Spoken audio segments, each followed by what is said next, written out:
So welcome folks who are joining. We're getting things ready right now. Many of you are still on mute. We'll be taking you off to do the roll call. Just getting the PowerPoint loaded up. We will be starting shortly.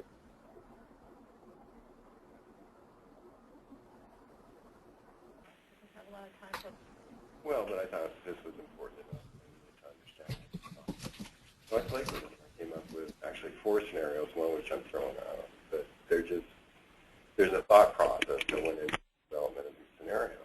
And then when I look at the results from scenarios, there are 2 conclusions that jump out at you immediately. And first is I solved the problem. Okay, so it sounds like folks can hear. Can folks hear each other now? That's great. Have other people comment on yours? Because they have that. I haven't shared these ideas with anyone. I don't know. Howdy. I can hear some people in the background. Can people hear each other now? Can you hear us? Yeah. Good. Can you hear me? Yep. I can hear you. All right. All right. I think we have we've unmuted the Marine Working Group members, and I think we're still keeping the members of the public participating in the webinar. They're muted at this point, but I think we're about ready to start. I know some folks are still filing in. Looking to other support staff, how are we on speed up documents and PowerPoint like that? You're such a good one. Look at you. Yeah. Seriously. I made the mistake of thinking that there might not be much traffic. Like the bridge. Just the whole way. I left my house right before 9. So I just got here. And you're in Huntington, Bolsa. Huntington, yeah, that's a cheap area. Those Bolsa Blues. Yeah, but not for much longer. I'm out of here after the end of May. Going to Seattle. Oh, cool. You did that picture, didn't you? Right. Yeah, so I'll announce to everybody, but yeah. You can work with Orca? Yes, I am. Okay, this is Eric. A question for support staff. How close are we to teeing things up and being able to jump in? Our vessel rigs. Well, I think we're actually live. Oh, we are. Oh, I'm sorry. I thought we were on mute. Okay. You guys can mute yourselves now, and I'm wondering if this is a good time to talk about some of the guidelines for participating in the webinar. But still trying to connect with the core pod. No, hi Eric, we're here. So how are we on getting things loaded up? I'm just trying to get a feel for when to kick off.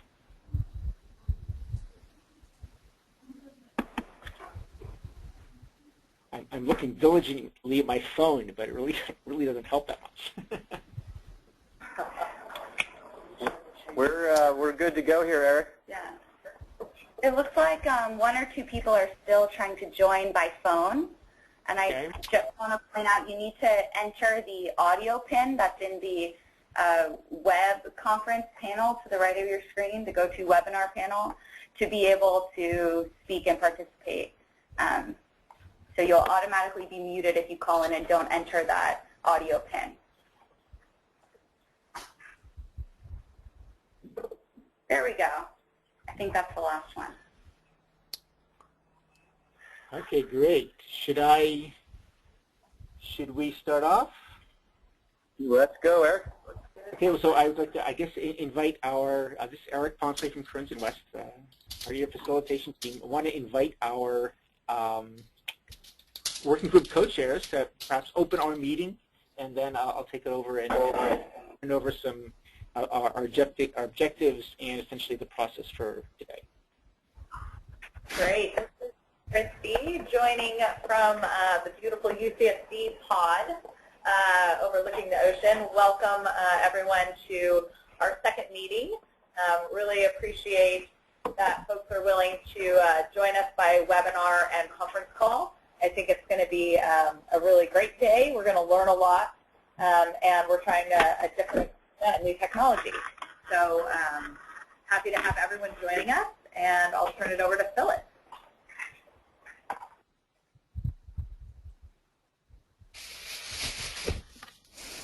Hi everyone, thank you for coming. As Krista said, we're really looking forward to this. This webinar and the one on Tuesday are kind of aimed at being informational sessions.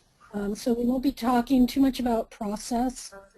We're mainly here so that we're all on the same page and that we share the information that's available, which for the purposes of this exercise is the best available information. Okay, thank you, Phyllis. So this is Eric again, and what we'd like to do is do a roll call right now for who's on, and we still think it's space for us to hear each other's voices and recognizing that we have some folks in some of the pod that don't all show up on our list, and hopefully people are able to see the attendee list.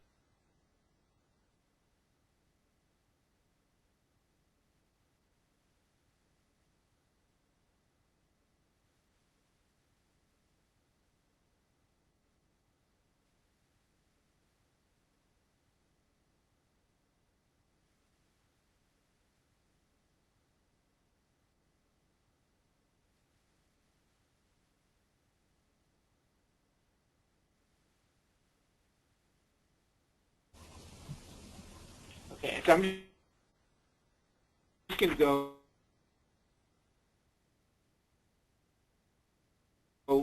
down the list here. I'm here. Okay, and just let us know, is anybody with you? No, it's just me here from International Fund for Animal Welfare, but I believe my colleague is on a different line. Okay, great. And thank you for sharing your affiliation. So next is Jim Fawcett. I'm here. And your USCC grant. Okay, great. Thanks, Jim. Next is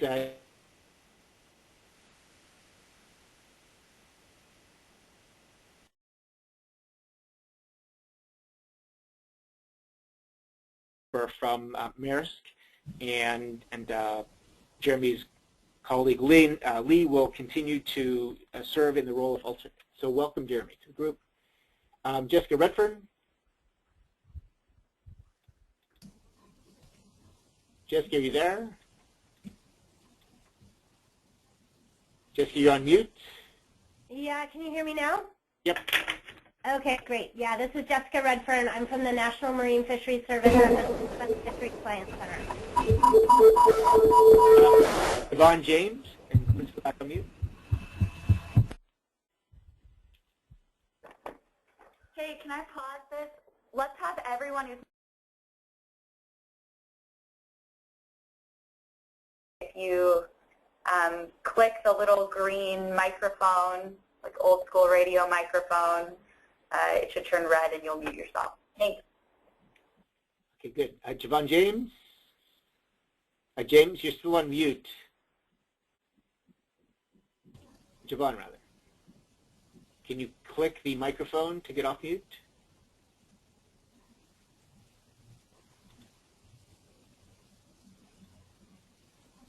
All right, we'll go back. Javon, I think you're still on mute. How about John?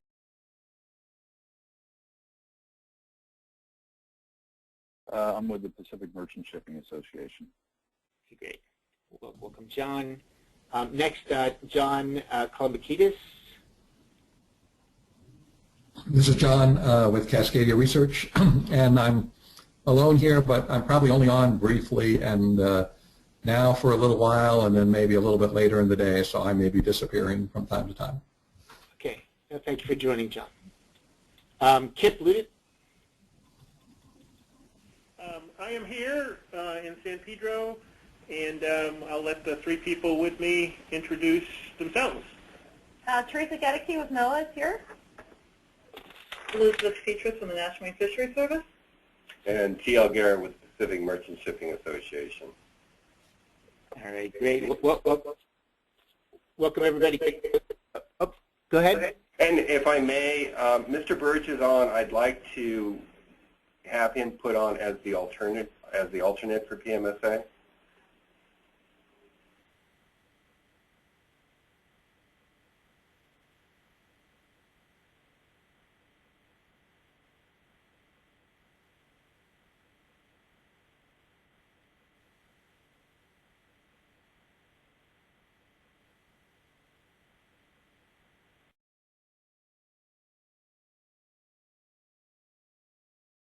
Can you hear me now?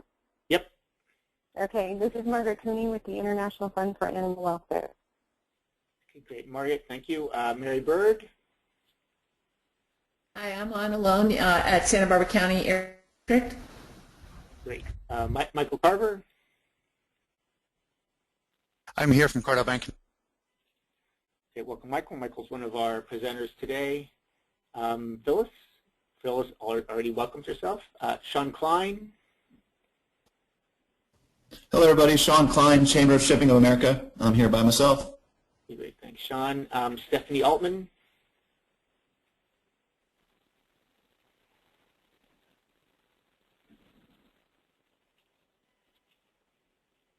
So, Stephanie, are you there? Stephanie needs to unmute herself.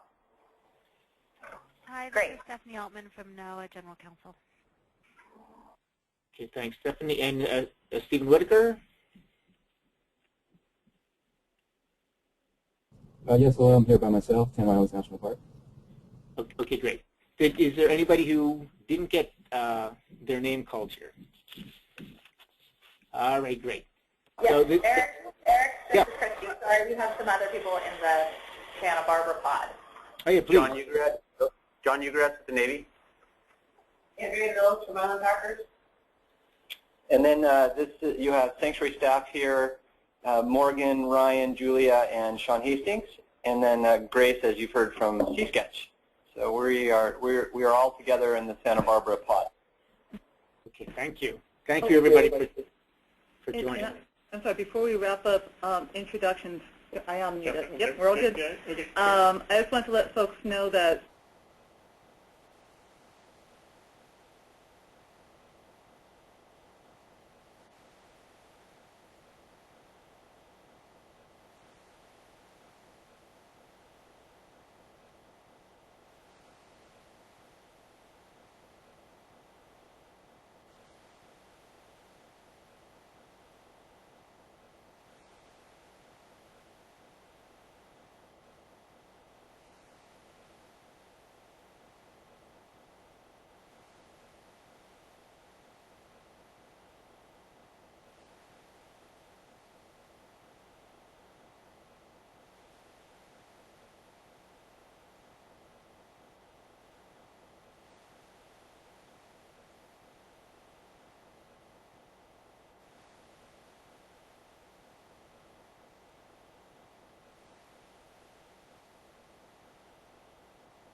Tuesday, which are the main objectives of these two webinars and of meeting two in general in our 5-meeting process, is really to share and exchange information to make sure that everybody is as informed as possible to inform your deliberations moving forward to try to accomplish the goals that have been set out for this working group.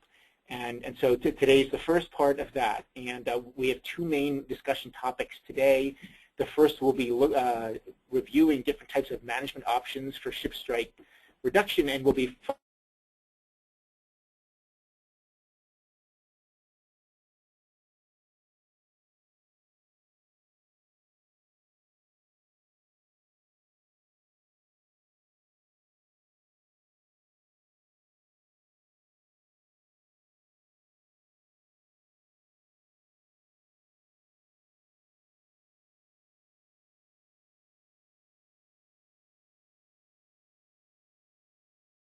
So that's what we're looking at today. Some quick ground rules for how to participate in the webinar. I think we're figuring these out on the fly, but here's some requests for everybody. So when you're not talking, we ask that everybody place yourself on mute, and you can do that by clicking the microphone icon in your control panel. Secondly, during presentation, staff, just to keep the audio good, from past experience, we're going to place everybody on mute. And so that's how things have worked best in the past. And then when we go into the discussion afterwards, we'll take folks off mute again. if you happen to be off mute and there's background noise that we hear, we'll try to identify it and manually put you on mute if needed.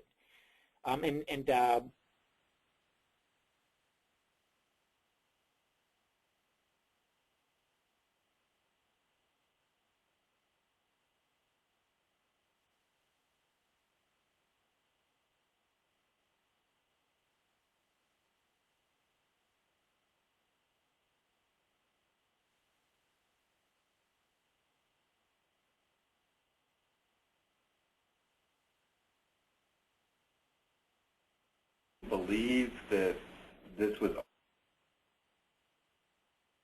open to the public, that it was restricted to the committee members. So if we could just be real clear on that point going forward, that would be appreciated. Okay. Thank you, Kip. And I understand that it was the meeting was posted. Actually, maybe the sanctuary staff can say what was done to advertise to the public.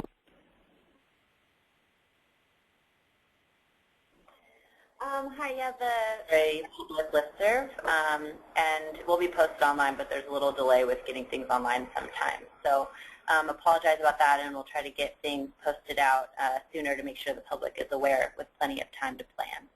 Right. And so for these agendas, because they're intended to be open to the public, we will carve out some time for public comment as we've done in our first meeting. Okay, so moving on with just other guidelines for participating in the webinar.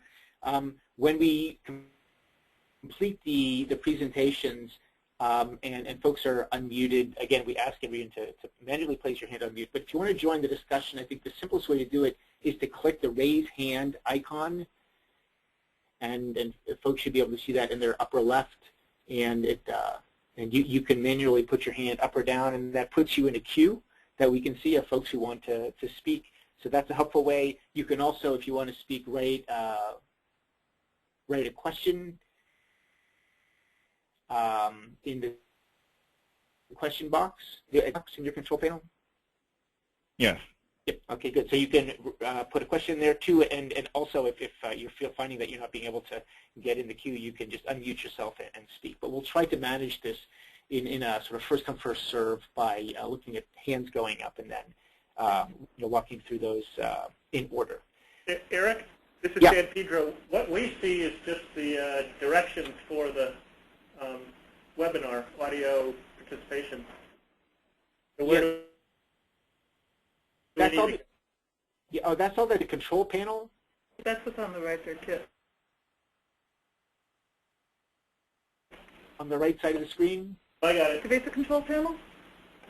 Well, if you can see it, you're okay. You can minimize it by hitting the orange button at the top with an arrow pointing to the right. But you want to see it ideally because that allows you to control the mute and the hands up. So do you see the features over there? No, we're good. Okay, good. Thank you very much. Hey, this is Lieutenant James calling from U.S. Coast Guard. I'm sorry, I had a few problems there with the initial connection. But it's good to have you. I think that's actually helpful that folks may be experiencing now is when you do speak, it's great to share your name. If you look at the control panel, you should be able to see who's talking. But it's also nice just from an audio perspective to share who you are when you first start speaking. Eric, Jim Fawcett from USC. Can you guys please put up the list of attendees? Okay. Sure thing, Jim. We can do that from the pod headquarters here. Great. All right, thanks, Jim. And finally, the benefits of the webinar is that it is being recorded so that for our work group members who are not able to attend today, they will be able to go back and listen to it. Here's the list of attendees. Okay, so with that, I think we want to move into the agenda. And maybe I'll look to the control pod. Anything else we need to cover before we jump into the agenda?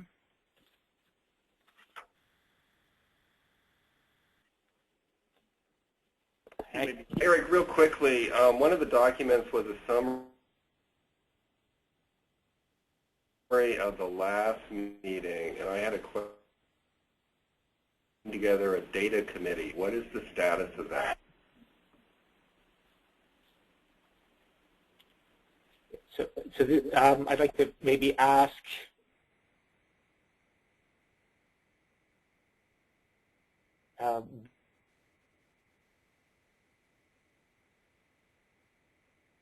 one of the coordinators of that to You sketch. So I've been at a meeting, the informational presentation would be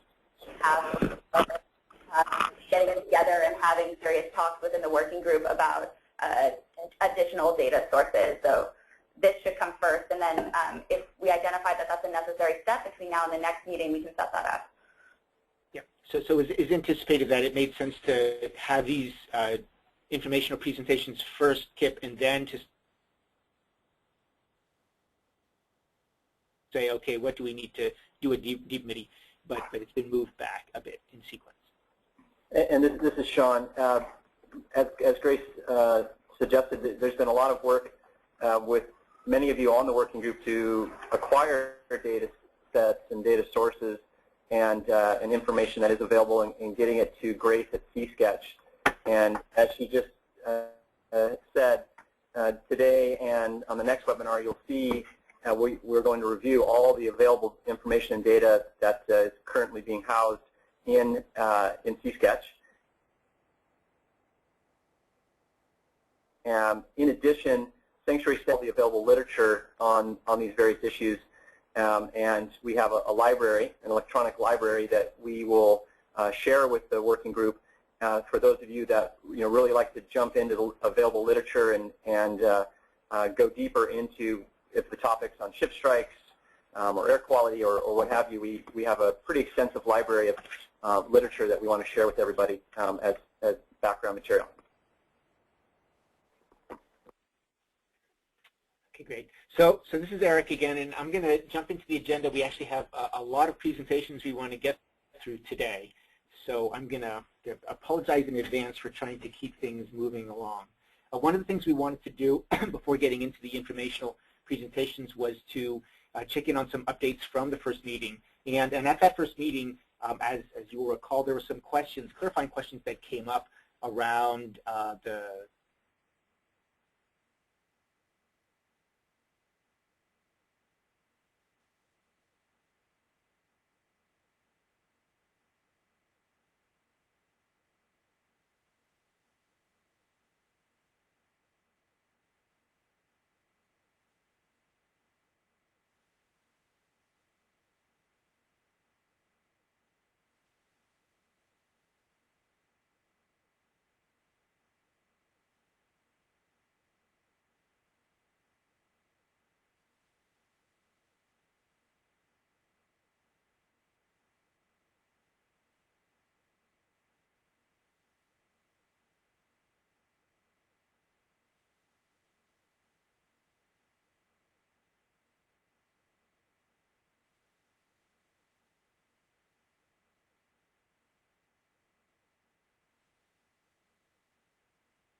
how well does this idea do with regard to addressing the issue of ship strikes on endangered whales and on addressing air pollution concerns, conflicts with naval operations, etc.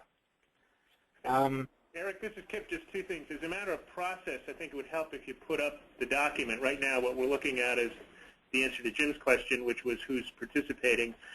So in this case, put up the goals. But I think my question, as we talked about on the phone, are all 4 goals co-equal? Because I thought we started with ship strikes and whales. In the way it's presented, the 4 goals are co-equal.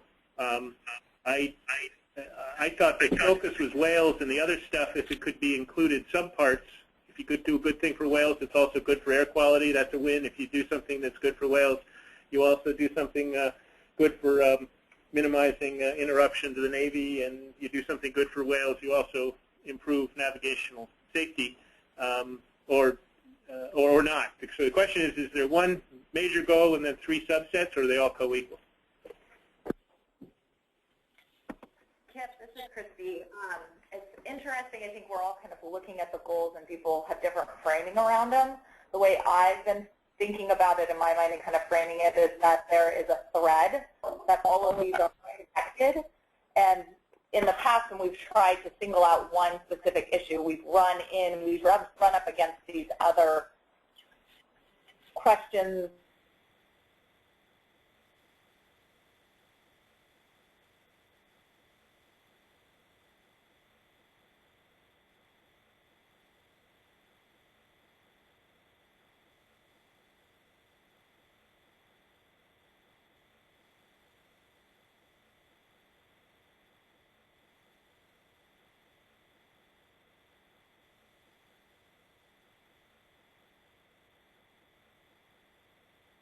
For these goals in mind as we think about these recommendations. And when they align, we recognize that. When they don't, we also recognize that. So I think it's just how you might look at them. But everyone's coming to the table looking at the goals from their perspective. So goals for ship strikes might be forefront in my mind, but I know for the air district, it's going to be air quality. So that's just how I've been looking at it. Christy, this is TL, and I just have a very simple request on this item. Could we please agendize this for a discussion by the committee at the next meeting? I think this policy document comes to that level that it should be discussed by the committee. And that's just a simple request to put it on the agenda.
Possible thought processes to support that goal, which in my mind means they're really not goals. They're supporting, you know, they're ways to support the #1 goal. So it just seems like, you know, if they're all co-equal, maybe it should just be described differently in the document. I'd like to hear others' thoughts on it. John Ugress with the Navy. It's my recollection of the process that all participants were asked about this set of things that we're considering, whether they're goals or not.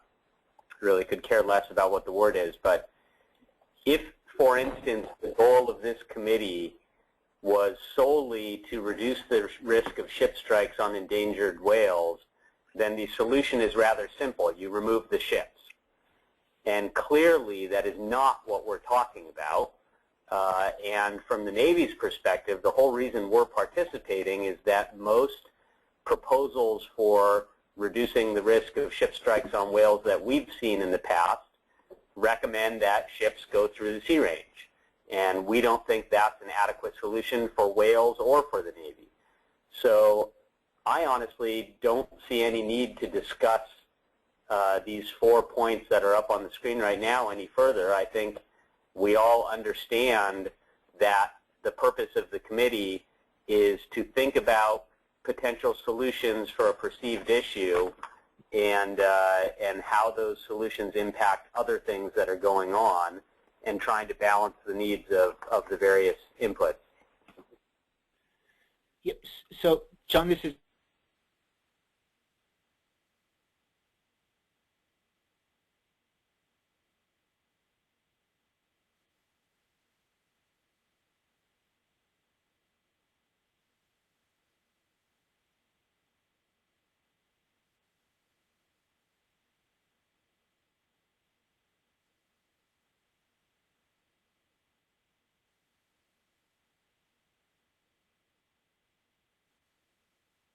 my understanding is that that was something that folks were willing to commit to try to do by joining the working group. And so I just want to confirm, are folks generally okay with that? Any massive heartburn with it, or does this generally make sense?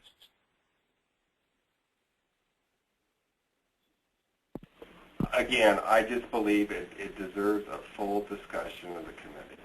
That's my only point. And I frankly disagree.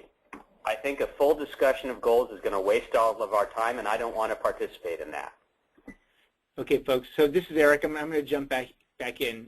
Understand that TL has made that request, and we'll certainly consider that some more. And John, also take into consideration your view on that.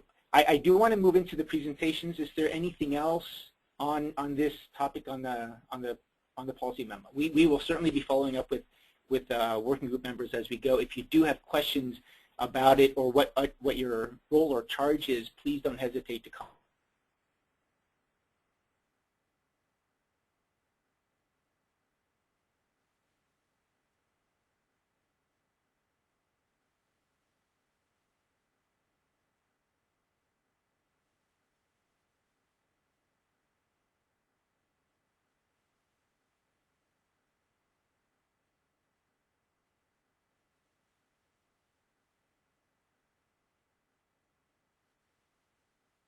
Jim, and I see Jessica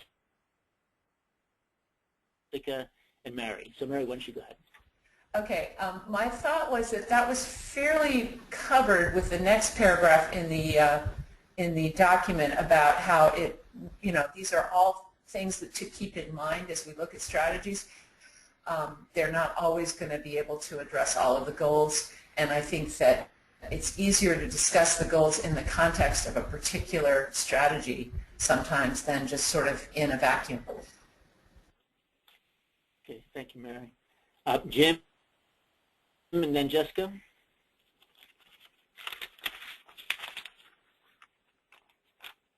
Jim, you're still on mute? There you go. Yeah, I don't know why my hand was up, but no, I don't have a comment on it. Okay, well, you can click the. I can put your hand on. Jessica?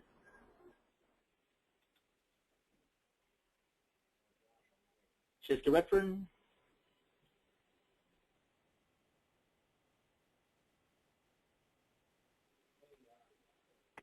Can you hear me? I wanted to say that I actually like having the 4-part goal. because I feel like those are the issues we're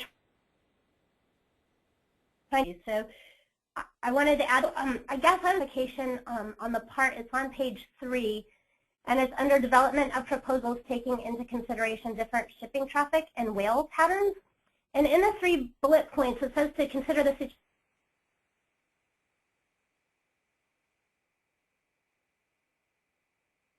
situation where ships and or whales are channel. And I found that a little confusing. It almost makes it seem like, you know, we know that there are species that have maybe outside of the channel, and so I felt like we needed to phrase it more along the lines of considering variability in whale distributions or control of whale distribution. A little perplexed by that part. So, Eric, if I may, this is Sean at the sanctuary. Jessica, totally hear what you're saying, and I think if we could control whale distribution, we could do away with a lot of these problems, which we know we can't. And so the scenarios that are outlined there are very general. Yes, I see what you're saying, and maybe they're oversimplified. The intent there was to capture a point that John Kalambakidis was making in the first meeting, that it's not only about looking at different shipping patterns, but understanding whale, and I'll use your word, the variability as not only in abundance of certain species, but recognizing that there are different species with different whale patterns. And so, you know, there's 3 bullets there, and the third one says consideration of additional future shipping and/or whale patterns, or maybe a better word would have been variability. You know, we're 2 ways to go here for the group to consider. One is we could continue to edit the policy and try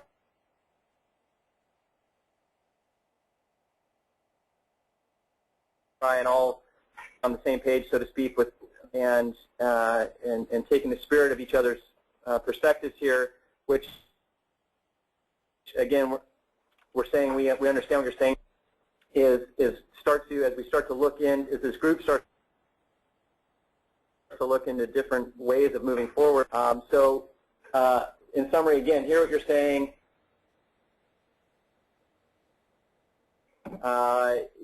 The examples are back in the Santa Barbara Channel.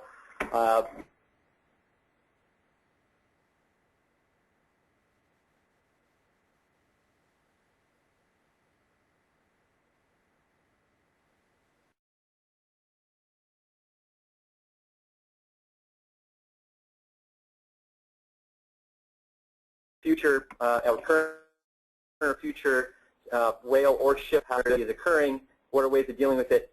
And then a third one, which is different situations that you all come up with, and how you all want to advise we move forward with it. Not sure if that adds clarity, but a long way of saying we hear you and recognize that there's no real set patterns to work with, but just trying to guide the thinking of the group.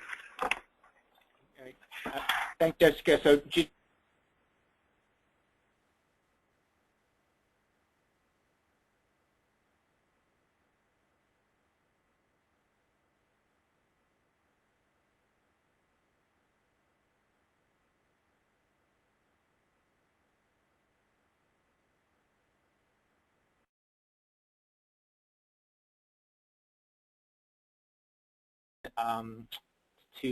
looking at different management options for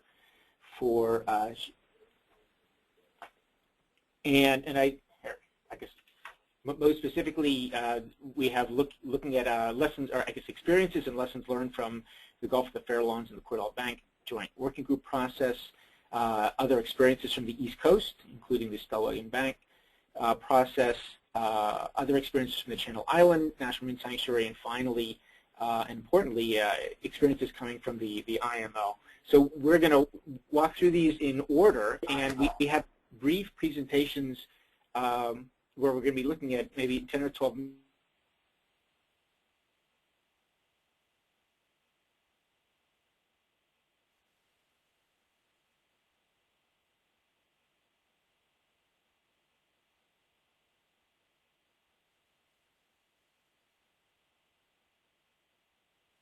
get your PowerPoint is up, and I'd say, Michael, take it away.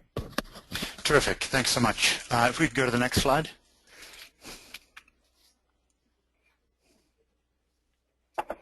Hey, Michael, this is Sean, and we have the PowerPoint up, as you see, and there's a little bit of a time lag here at the university today with the internet connection. So we hear what you're saying, and it's just going to take a second to move things forward. No problem.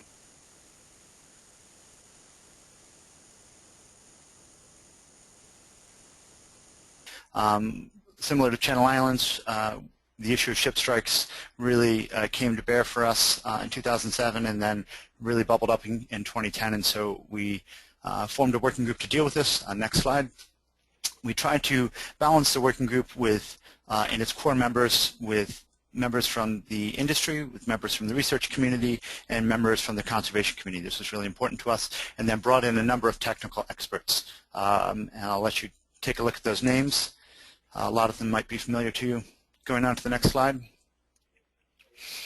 So after a year or so of a lot of work and a lot of beer and pizza and late nights, the working group put together approximately a 50-page report. There was some original research that went into this in looking at ship traffic, thanks to the folks at Stellwagen Bank who worked over the Christmas holiday for over a month to analyze ship traffic so we could actually have an informed discussion. Next slide.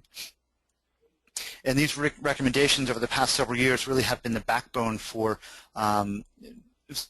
guiding the work plan for several sanctuary staff, particularly Leslie Abramson at Gulf of the Farallones and myself at Cordell Bank. Their first recommendation was obviously to be working with the Coast Guard in the port access route study to change the shipping lanes as much as possible to meet the Coast Guard's goals of improving navigational safety while also protecting the marine environment. And in this case, we were most specifically focused on blue and humpback whales. So there was a lot of work that went into the decision on where to place these lanes. That's a whole other talk. But needless to say, with the best available science, these are the lanes we chose. Next slide. And what you'll see is the lanes have decreased the footprint of commercial traffic over the preferred whale habitat. As I think everybody understands, whales generally aggregate along the shelf break, and you'll see that in the bright red area. So on the left, you're seeing the old traffic lane, the old traffic footprint, I should say, and on the right, you're seeing the new traffic footprint. Clearly, we can't completely do away with the co-occurrence of ships and whales because ships are going across the shelf break. So in some areas such as that, slide. So hence the second recommendation from the working group. Excuse me. So we continue to follow up with this. We've got a number of papers in the works right now. We continue to collect data, sort of looking at the effectiveness of the shipping lanes, compliance. Are they working? Next slide. So the next recommendation was a dynamic management area, and this really is one of the key insights from the working group. The idea being that when we have a large concentration of whales in one of the lanes, we ask traffic to slow down or ideally reroute. We have this option because we have 3 lanes going into San Francisco, a northern, a western, and a southern. The idea being if we can figure out where the whales are in near real time, then we can work with the Vessel Traffic Service in San Francisco, with the Coast Guard, to put out advisories in a timely fashion so that we can, again, decrease that co-occurrence we're trying to get to. That's really the ideal situation, or have vessels slow down if they don't want to reroute. Clearly, this will be much easier for outbound traffic than inbound traffic. Based on other information, outbound traffic is generally going about 2 or 3 knots faster than inbound traffic. So, but to make this happen, we need to know where the whale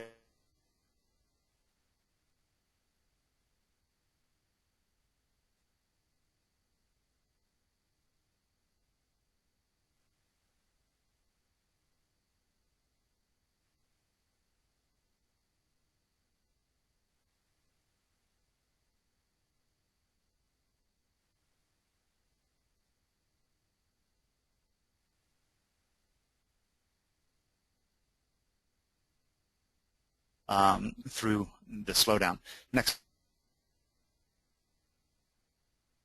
slide. So to figure out where the whales have several different approaches, one of which was the recommendation to come up with a real-time whale sighting monitoring network. The idea leveraged the maritime community to let us know when they see whales, where they are, and try and harvest that data in a coherent fashion and combine it with our at-sea surveys that we do on a research vessel to get to that information to inform that DMA. So next slide. So what you're looking at here is a program that's been going on for now over a decade, 12 years. This is what we spend most of our staff resources and finances on supporting. This is our at-sea monitoring program. That's our research vessel in the lower left. We go out 3 times a year and collect a whole suite of information, and it's really the gold standard of data, the line transect data on what's going on out there. This is what's informed our models. We're not quite there at predicting where whales will be, but by looking at krill, that tiny critter in the center of the slide, we're starting to get there. Ideally, in another few years, combining satellite tagging data and oceanographic variables, we may actually be able to predict where whales are going to persist because we'll know where the chow is. We have one paper that just came out looking at that and another one that's in the works. Next slide. Besides really sort of heavy science modeling efforts, the other ideas I spoke of earlier was sort of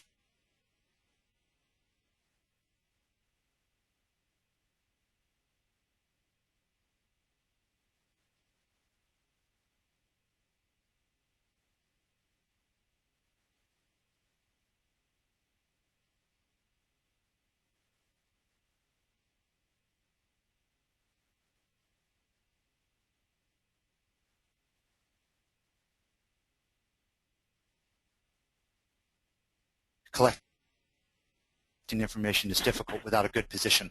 So we released these apps now just about 2 years ago, and we've worked with folks, next slide, on the Farallon Islands, on Point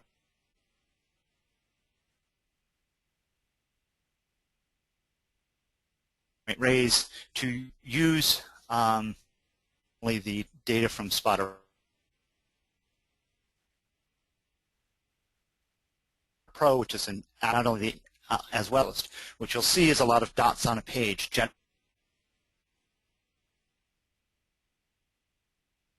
Generally, we'd like to paint this entire West Coast. Initially, we've got a lot of data around the center of your screen on the map on the right. That is the data coming from the Farallon Islands. There's more data up around Cordell Bank, but we've got some holes on the southern lane and the northern lane.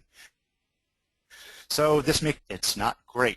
We put together a science advisory panel made up of John Kalamikitis, Jaime Yankee, Monica DeAngelis, sanctuary staff to try and implement the DMA last year.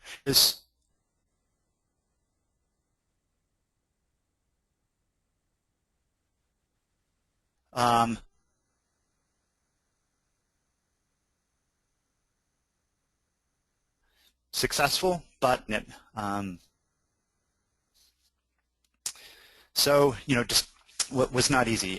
We expected to be able to say, yes, the whales are in the western lane, or yes, they're in the north. We also found was last year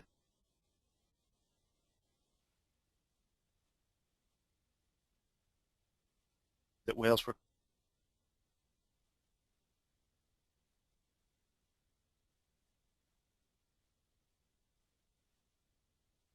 congregating along the shelf break.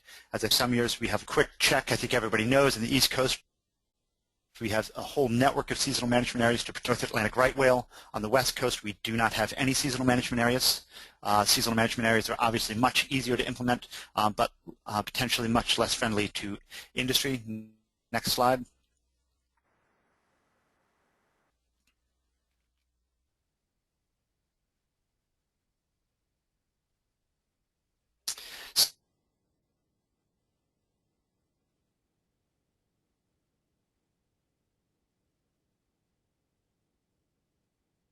So also the sanctuary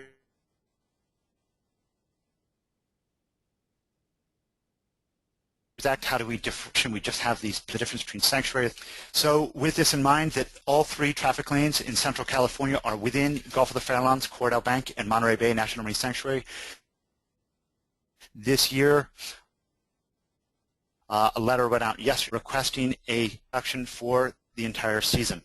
The logic behind this is that we know we will get protection with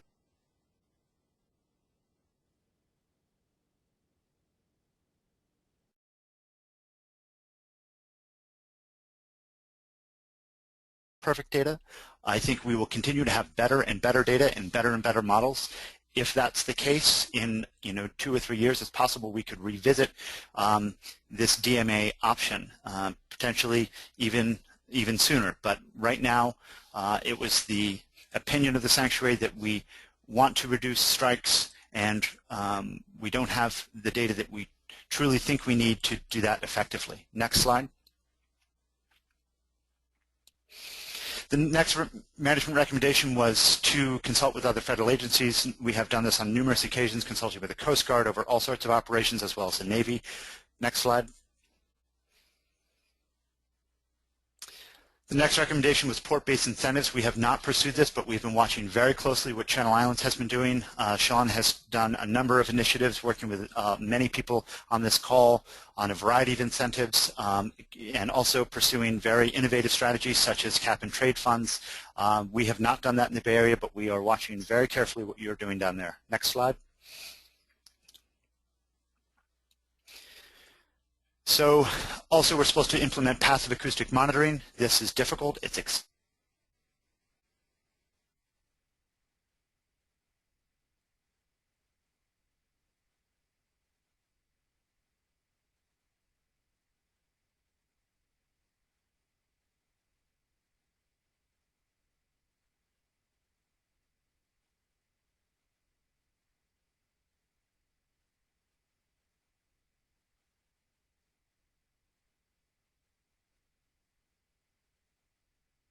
this is sort of in the wheelhouse of sanctuaries. We know how to do this, but some of the obvious things that we've done are obviously the local notice to mariners, the poster with the Pacific Merchant Shipping Association. We've done letters to agents, to shipping lines. We've done, apps. We've have listservs of information that goes out. We've done broadcasts over no weather radio. We've done text messages over AIS.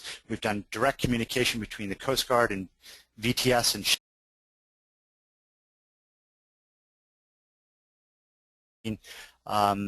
port agents, planning coalitions, just a number of folks. We've done articles in TV, print, we've put films out, leveraged social media. We really tried to engage folks. Next slide.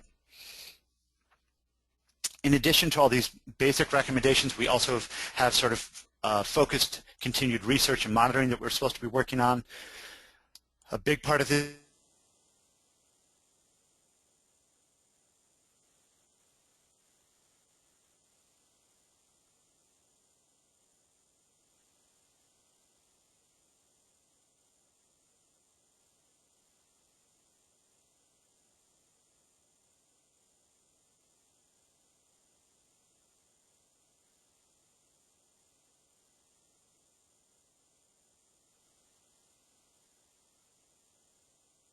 documenting this, and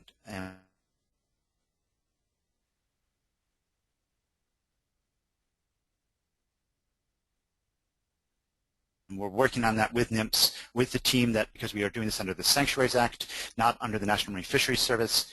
And also, this is not a regulation. This is volunteering. We did not want to confuse mariners. So I know that was a lot. That was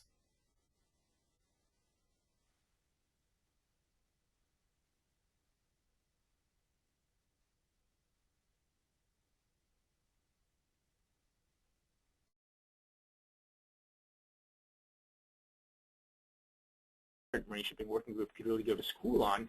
Wanted to pause for a couple of minutes to see if folks have clarifying questions for Michael, and if we could take people off of mute, would be great. Eric, this is Sean. Just to let the working group know that all of the presentations today will be posted and made available to the working group, because as noted, that was a very dense presentation because there was a lot of work that went into 3 years of effort. So this is a thumbnail sketch, and thank you, Michael. You covered it really well. And for those of you that want to dive more into the details, you will have the PowerPoint that Michael just presented. And also, I'll just add, feel free to give me a call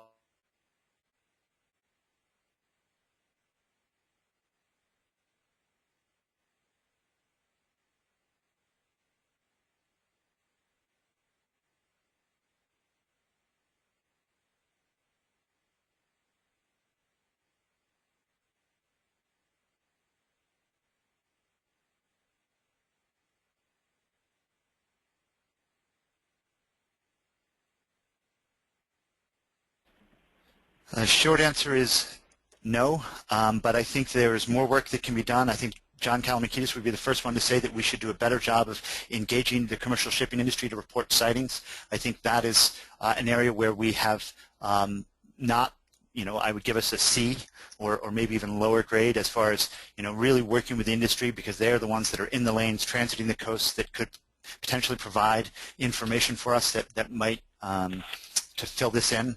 Of course, there's always the possibility of, remote technology such as wave gliders or other means of sort of automating the process. But on the short term, I think our next effort should really be in engaging the industry to try and report sightings. Okay, thanks, TL. Any other questions for Michael? This is Jim from USC. I do have a question about the rate of documented whale strikes per vessel transit through the area. Do you have that information? The short answer is no. It's very difficult to know. We could give you a figure on the number of strikes that we know have happened and the number of transits that has happened, and then you would come up with a very, very small percentage of how many vessels are actually striking. The problem is that the issues with reporting and knowing about each and every strike. Even during the working group process, when we were at the Marine Mammal Center in Sausalito, we were looking out at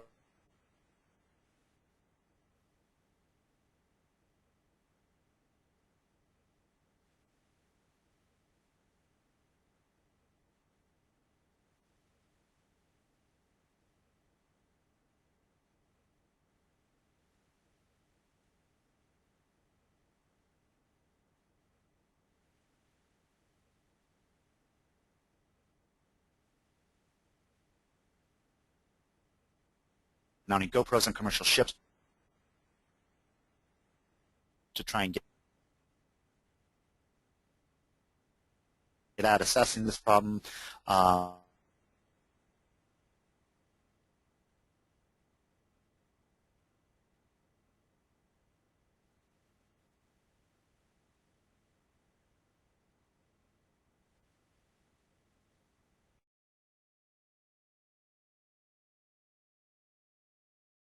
CINMS is the agency responsible for keeping track of any reported stranded whales. So any dead or injured whales or any whales that show up on the beach, we coordinate the response by stranding network. We have stranding network coordinators here in California and also in the Pacific Northwest. And so we also maintain all the data and all the information under the authority of the Marine Mammal Protection Act. One of the challenges whenever you look at ship strike data from the stranding database is, what are you asking for? Are you looking for vessel strikes? Are you looking for ship strikes? What are you looking for? And to try and say definitively this is a ship strike, you do have to get on the animal and do some, really be able to take a look at it, do a pretty thorough necropsy to determine that it was pre or post mortality and other issues at play.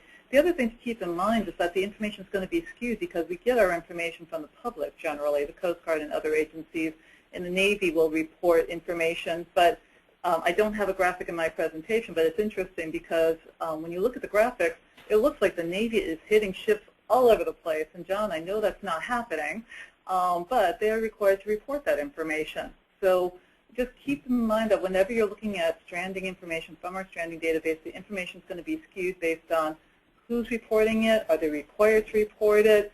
We get more information from areas where we have large concentrations of people, so you're going to see a lot more interactions around San Francisco and LA.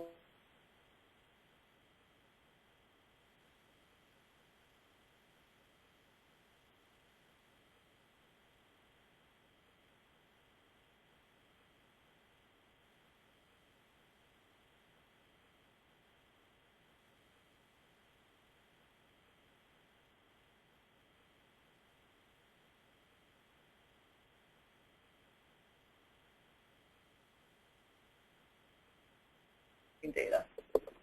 Thanks, Elizabeth. So this is Eric. To wrap up this topic, we have Mary Bird and then John Birch with their hands up, and then one question coming from the control part that we'll take last, and then we'll move on. So Mary, then John.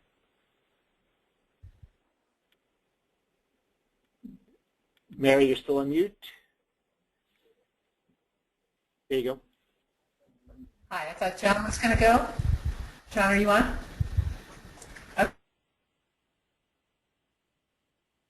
Recommendations in the past. Do you have a sense of how much participation there has been in slowing down? As far as the compliance for last year, we did not have a real-time monitoring program in place. We hadn't yet collaborated with CINMS to do that. We have someone who's looking in hindsight at the data. Our sense is that we probably don't have a high degree of compliance. I think that's been well established both on the East Coast and in other areas. That generally it's not until regulations are in place that we see a large uptick in compliance. Greg Silber has published a good paper on this. That's one of the key reasons that I highlighted that it's within the sanctuary's authority to do this. So we are asking initially for this to be done voluntarily. If we don't see a high degree of compliance through this voluntary measure, then we are going to have to think about what we do from there, and if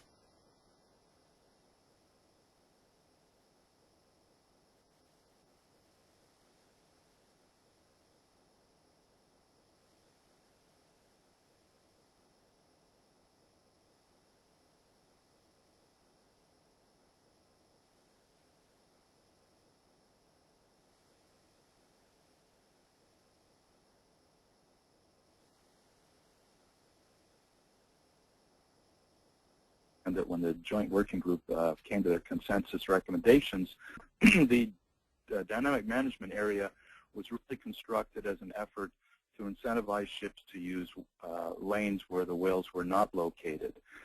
There was absolute consensus that avoiding that co-location was beneficial to the whales. There was not really consensus that just a plain slowdown was that beneficial.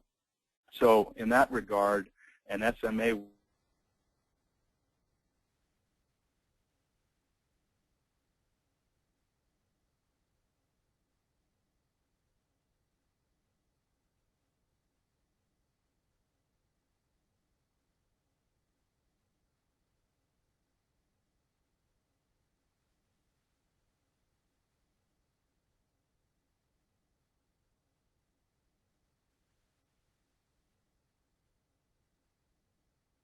to incentivize vessels away from whales, since that was recognized that... That's actually John who just spoke that I sent you. Oh, that was John who said that. Oh. Yeah. So we can move on. Okay.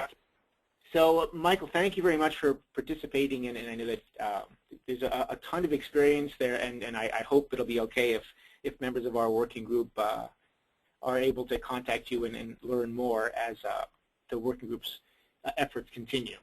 So I'd like Anytime. to move, yes, thank you. So I'd like to move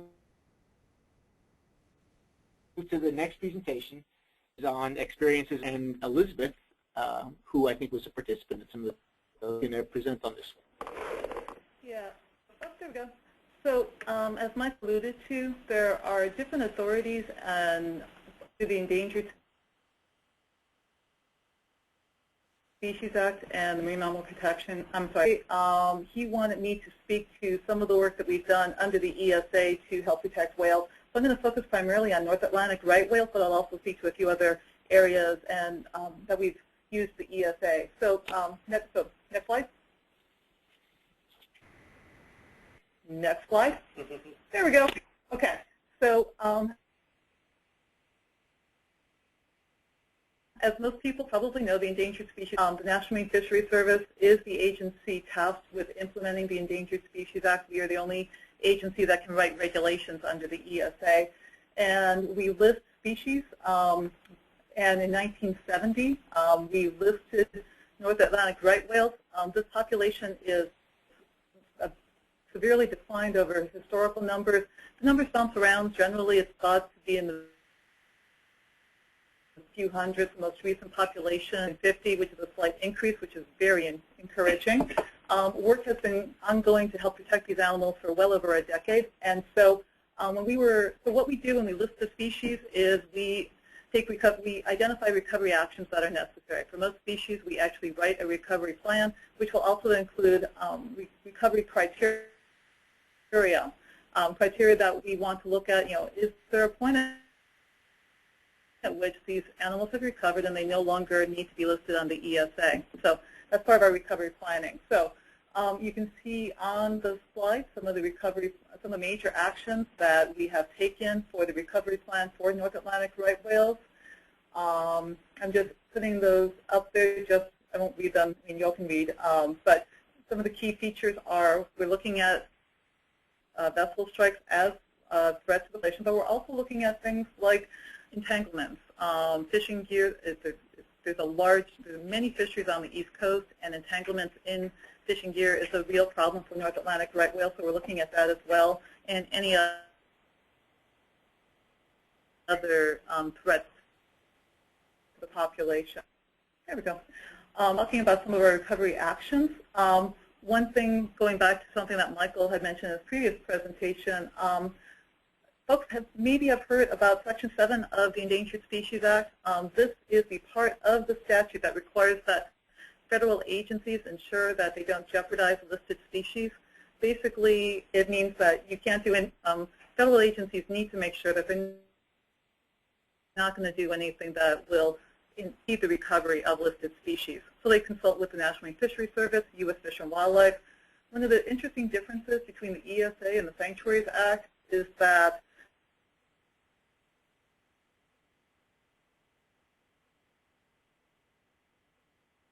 there's people, if federal of the ESA, so there actually is legal recourse if ESA listed species are affected by a federal action. And so there are third-party lawsuits. So ESA Section 7 consultations do carry a lot of weight with federal agencies. So that's one difference. Going back to, and that's something that we're doing on an ongoing basis of anything on the East Coast that any federal action on the East Coast that may affect right whales has to go to the National Marine Fisheries Service. And again, you can see some of the other things that we're doing to protect North Atlantic right whales. Next slide.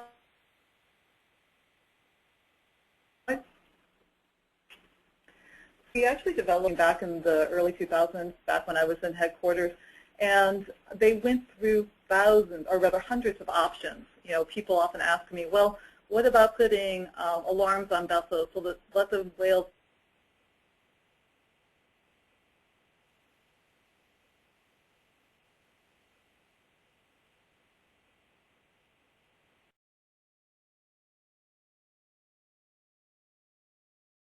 as protecting the animals?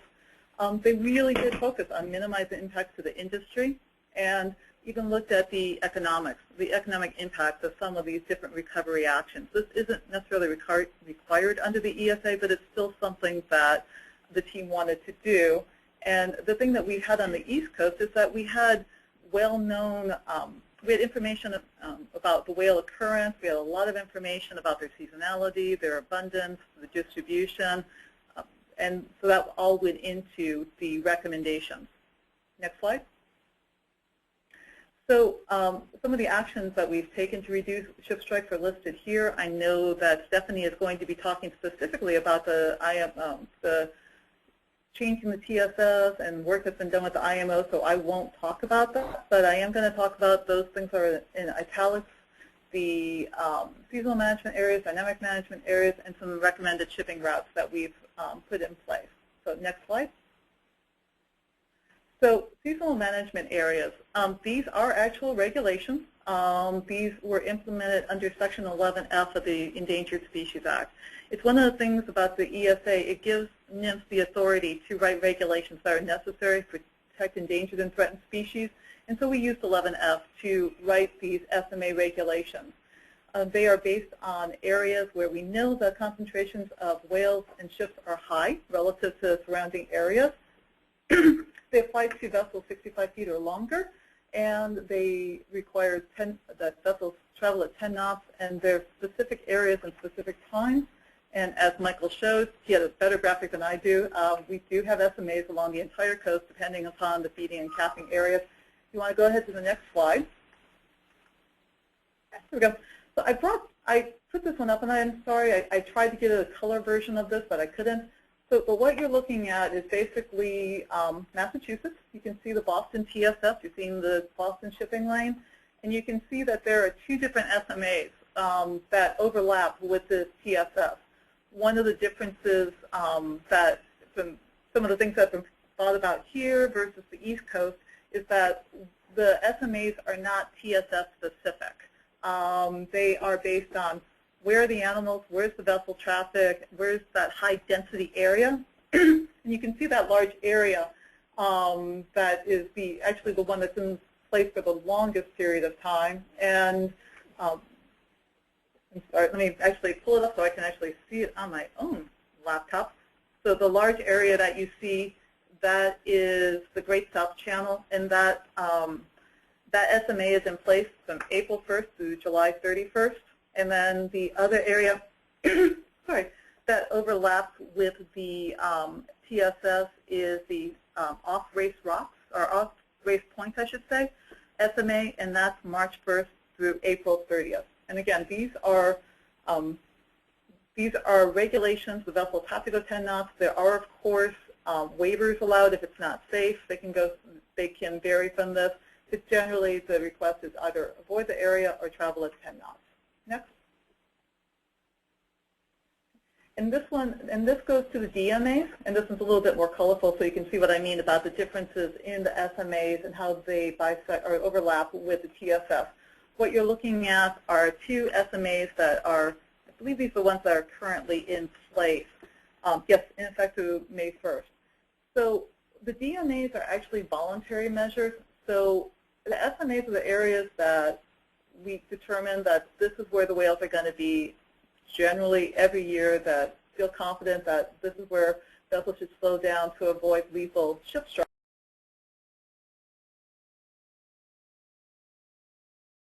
And this is where, you know, the reporting of whale sightings is so useful. If we get a report of either 5 or 7 whales, our colleagues in Garfo or in the Northeast or in the Southeast will issue these dynamic management areas and ask vessels to slow to 10 knots. It's generally 10 days to 2 weeks. And these are areas where we may not expect the whales to show up, you know, every year, year after year. So that's why they're dynamic management rather than seasonal management. And so you can see the two that are in place right now.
small populations. Something like southern resident killer whales, where there's only 83 in the world. We see a threat, we're going to write a regulation. And so that's what we did. And so this regulation says that you have to stay 200 yards from the whales and you can't leapfrog.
Focus our management on the specific populations and specific threats.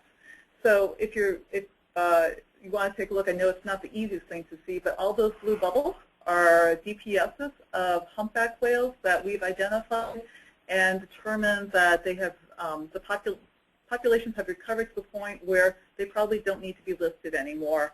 The little yellow bubbles, including our Central America DPS, proposed I should say, which does come across the, or does feed here along the coast, west coast. They are proposed for a threatened listing, and then the little pink bubbles are the populations that will remain endangered.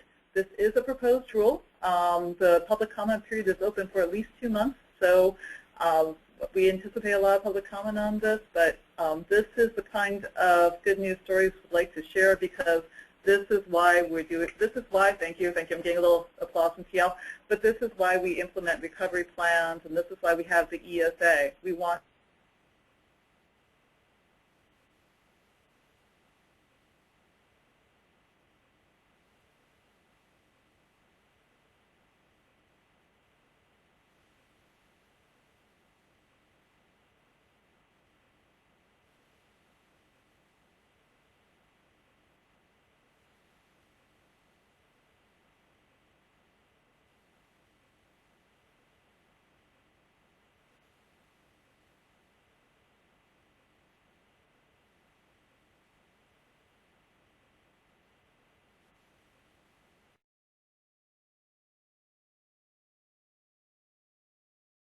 Nope, go ahead, please. Good day, this is San James Son from U.S. Coast Guard Sector LA. A question, with the listings of the traffic patterns that you use, do you know if you were talking to the headquarters level or the district level or sector level with the proposed navigation channels that you use on the East Coast there? I'm sorry. At what level of the Coast Guard did you go in? Headquarters, district, like in here, Alameda, there, okay. Miami, Okay, or the sector? Like okay. So with, you mean for establishing the recommended routes down? Oh, not necessarily establishing, but just the overall getting the, because you say it was, there were recommendations, there weren't actual, they're not actual traffic separation schemes, correct? Oh, right, yeah, the recommended lanes. You know, that's a good question. I was afraid someone's going to ask that because I don't have a good answer for it, but I can get an answer for it. Okay, no, I could probably get an answer as well, but yeah, just wanted to know. So having talked to Greg Silver, and much of this is shamelessly stolen from a presentation he did 5 years ago, but was kind enough to share with me. He is our lead. He and Shannon Betrich are our leads back in our headquarters office and have been working on this issue for a number of years. And I know that he has worked with both the district and sectors, but also has done a lot of work with headquarters. So I think it's a combination. Of course. Thank you so much. Thanks, Kevin. There was another question? Hi, Eric. This is Sean at Channel Island Sanctuary. And just curious, Elizabeth, if you spoke to the recommended routes taking 3+ years to really see cooperation with them, cooperation increase. And if I remember correctly, the SMAs and maybe the dynamic management areas, the DMAs, There was also a similar sort of lag time in seeing compliance with the regulations and cooperation with the voluntary. Do you have a sense for the levels of cooperation and compliance now, and any other sort of enforcement and or outreach approaches that help to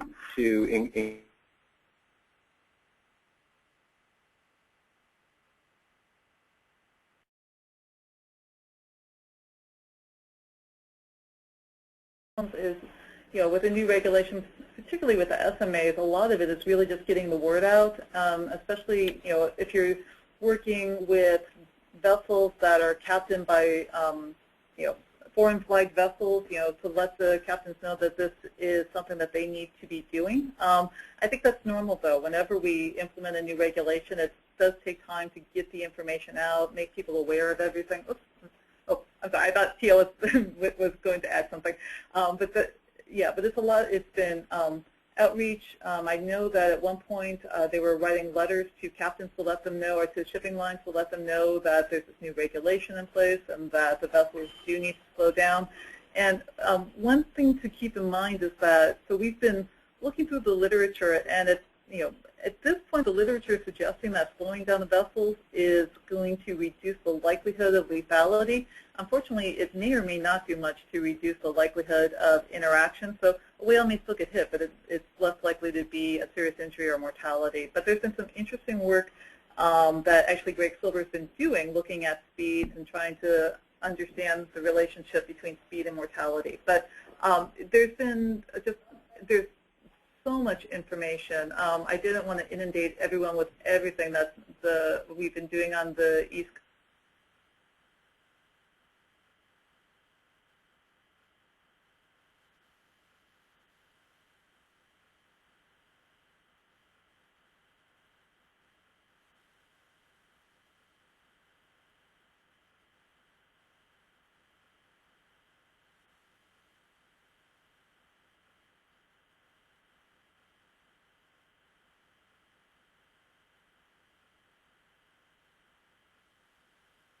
And also, yes. Mm-hmm.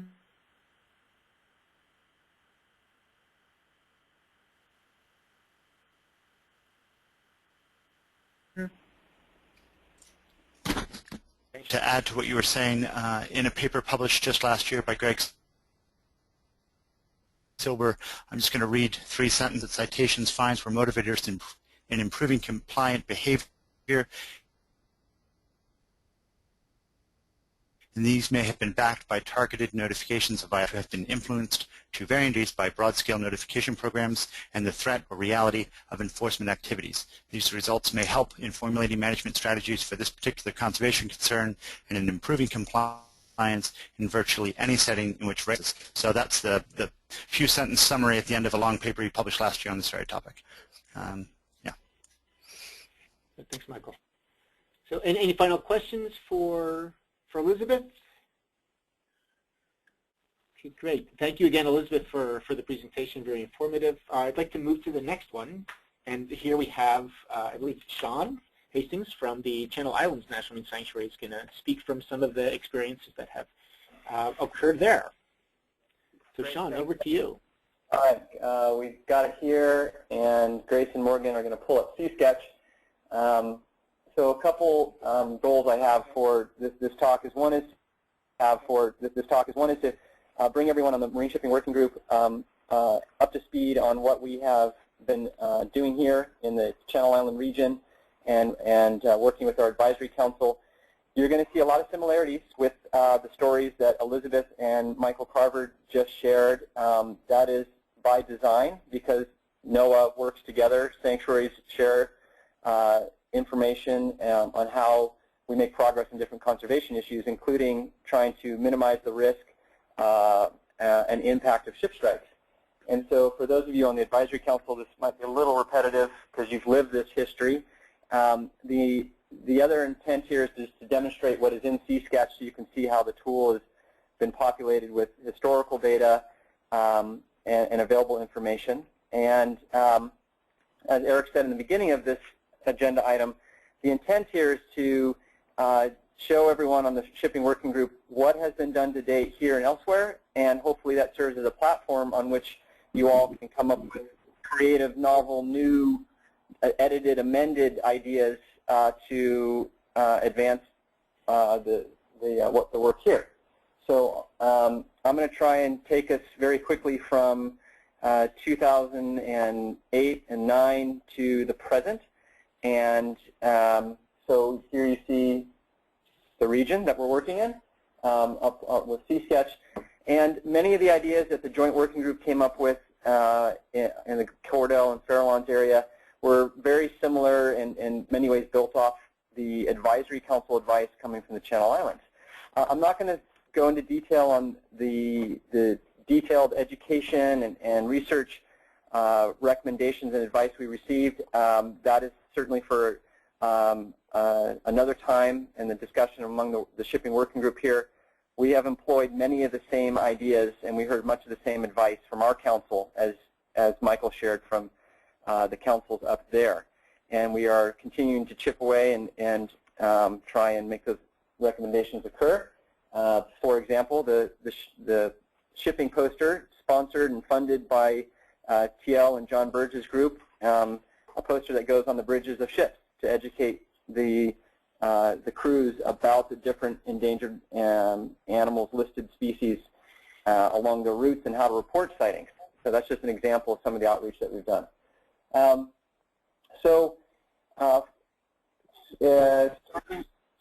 Starting in 2009, go ahead and pull that up, thank you. We, working with Elizabeth and her shop at NIMS, we put into play here a voluntary whale advisory zone, a slow speed zone. In a sense, it is a seasonal management area because it had a distinct area, and you can see it bounded here in green. It covers the shipping lanes and actually went 1 mile wider than the lanes. And we put that in place for a certain period of time. So again, not an official seasonal management area, but learning from that tool on the East Coast, we tried to use it in this area. And this was triggered by the return of humpback and blue whales into the channel, usually in the springtime, like we have now. There's animals coming into the channel, and working with Elizabeth's crew, we decided, okay, we have a heightened risk of ship strike. Let's try this whale advisory zone, this slow speed zone. So we put that into effect, and we did that every spring, and then toward the end of summer, early fall, when the whales would move on, sometimes they'd move up toward Michael's part of the coastline or elsewhere. We would get together with NIMS and decide, all right, whales have left the channel, we feel the risk is reduced, and so we worked with the Coast Guard, who helped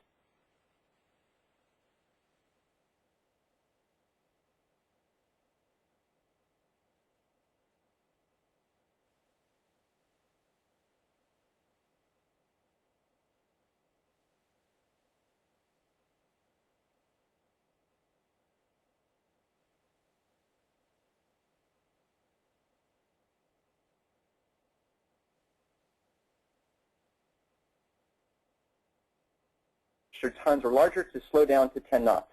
Again, you're going to hear similarities in the approaches NOAA has taken both on the east and west coast.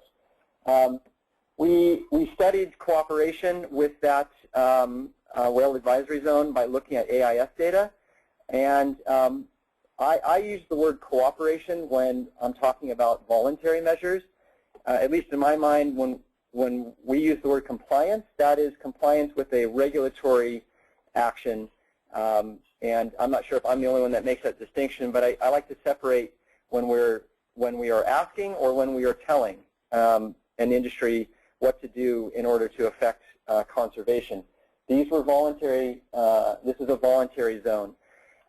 Looking at the AIS data over a 3+ year period, that was done with Megan McKenna, who's an advisor to this group, and Dr. Stephen Katz, who is the research coordinator here. We had very little to no cooperation with the voluntary measure.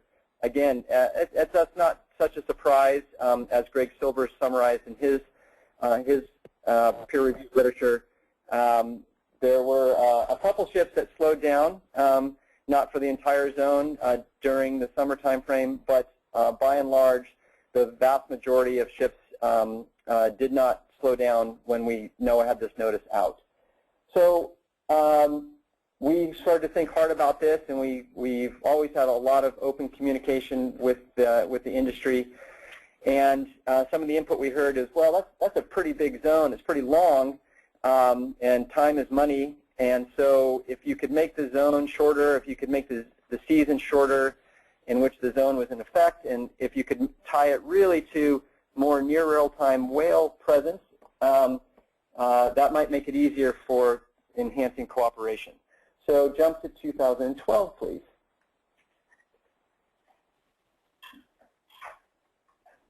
Great, thank you. And by the way, kudos to Grace and Ryan and Morgan here. These data layers were just added an hour ago, 2 hours ago, to CSketch. So it was really quick work, and this information is at the Marine Shipping Working Groups just for your use. You can play with it. You can pull it up. Very cool. I like that. So what you see there is how we reduced the size of the zone, and we put that in play. And also, I think this was the year when, because of some very helpful funding from the Pacific Merchant Shipping Association, we were able to get some eyes in the sky. We were able to start flying the channel to determine where the whales were and how long they were in the channel. And we put the seasonal management zone into effect sometime in the late spring, and usually the whales stay around until October, November, which is great for the whale watch industry and tourists coming to see them. But in this particular year, the whales moved on. They moved out, they moved up, they left the channel sometime in September. And I knew that because I was the one flying in the plane that TL helped get funding to get us up in the air.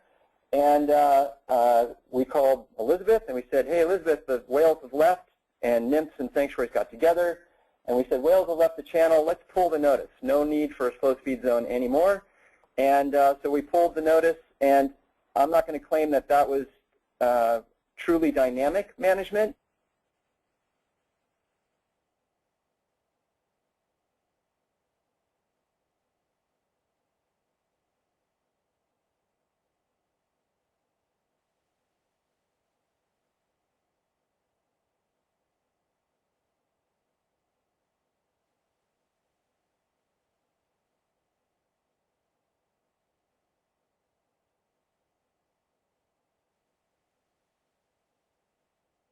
All this data, and we said, we feel confident that the whales have left, or by and large, most of them have left. There's always whales in this channel year-round, but the big numbers have left, and we pulled the notice. We heard some great feedback from TL and the industry saying, hey, thanks for being more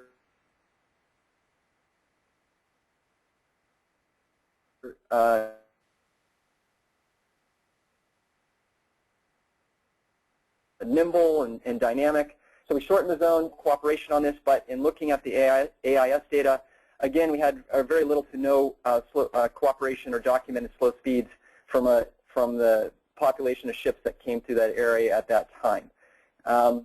So we're trying to use the tools here, and we weren't seeing a high level of cooperation. As Elizabeth knows, and as Michael can attest to, it takes a lot of effort to try and get these in place, and the Coast Guard has been great in coordinating with us to get this information out. But in 2013, again, we're working with Elizabeth's group. We moved to, and also we moved to a larger whale advisory zone, as you see in the hatching here, and in recognition, as we started to learn, especially from Jessica's work, which was getting published around south of the islands, the blue whales, the population that visits us, seem to be hanging out around the ports. at that time frame in a point. Again, this is among many of the participants in the group. Where are the whales now? Are they in the channel? And the blue whales really weren't. NOAA decided, well, let's make sure people realize that there's whales in this larger area. Started not only using the channel, but using south of the islands. The whale advisory zone did not prescribe any slow speed recommendation. It was just, we used in 2013 and 2014. Whales are in the area, be advised. Please contact NOAA via phone or email. And so this is much more of just the general whale advisory that went. I'm not going to cover what we did with moving shipping lanes. That was an express recommendation from the Advisory Council to consider moving the shipping lanes. IMO rep is going to cover that. But I just want to recap that these ideas, these approaches came from our Advisory Council process. Specifically, the Council recommended to us, and this is what I want the Shipping Working Group to think about. What was recommended back in 2009? What have we done to date? And what are you all thinking we should do moving forward? So the Council recommended to us considering changes to the Santa Barbara Transit Separation Scheme, which, as many of you know, we did, and we actually moved the lanes and stepping. The Council recommended that we consider incentive and mandated approaches for slowing ships down, and the Council also considered looking at a seasonal type approach to slowing ships down, and the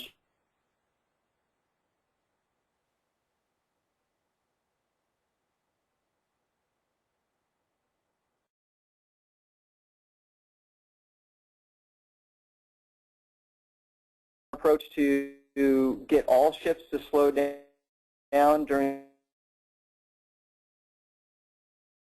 the whale season, which footnote, happy ozone season, which Mary will cover later in our, the vessel speed reduction zone was an incentive-based approach where we worked with approximately 30 ships from 7 different shipping lines, including Maersk, which is on the phone. Thank you, Maersk. You were one of the first big companies to step up and agree to work with us. We use, and as our Council said, consider an incentive-based approach. Working with Christy Burney and Mary Bird, we raised about $90,000, and we offered financial incentives to the shipping lines that wanted to participate in this trial. I want to underscore a trial. This was an idea that we basically took from the ports of LA and Long Beach. They offer financial incentives to shipping lines to slow down as they approach the ports. Very successful program, and I think the latest numbers still show over 90% cooperation and compliance with ships slowing down. With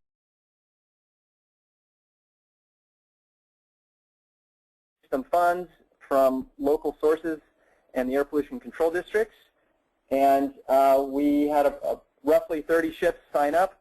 We offered a $2,500 one-way transit incentive to slow down to 12 knots during the whale and air quality season, and by and large it worked. It worked really well. It was very encouraging. We had great communication, great cooperation.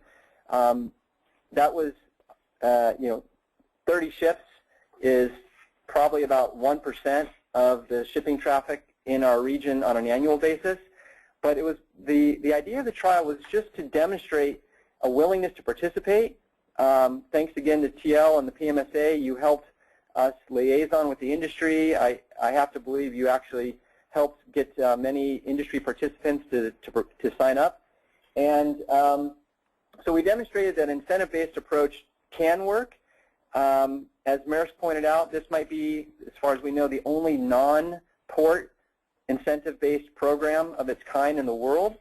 And we use the funding. Everyone involved, I think, feels good, felt good about it. But the trial's over.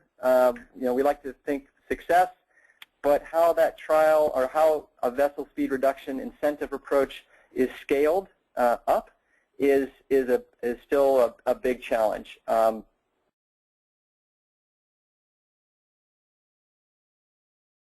industry and how to track cooperation, which there was a very high degree of cooperation, and it's something that we feel we check the box in an advisory council recommendation. But so just to sort of put that out there to the group, this working group, to think about how to scale a vessel speed reduction program beyond the trial.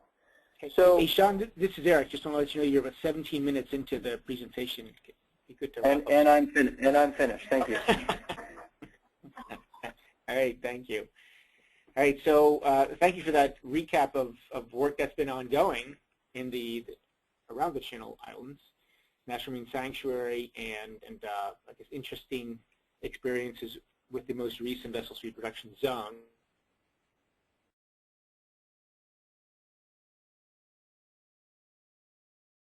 Sean and the team, and want to note to everybody that these data layers are available on CSketch.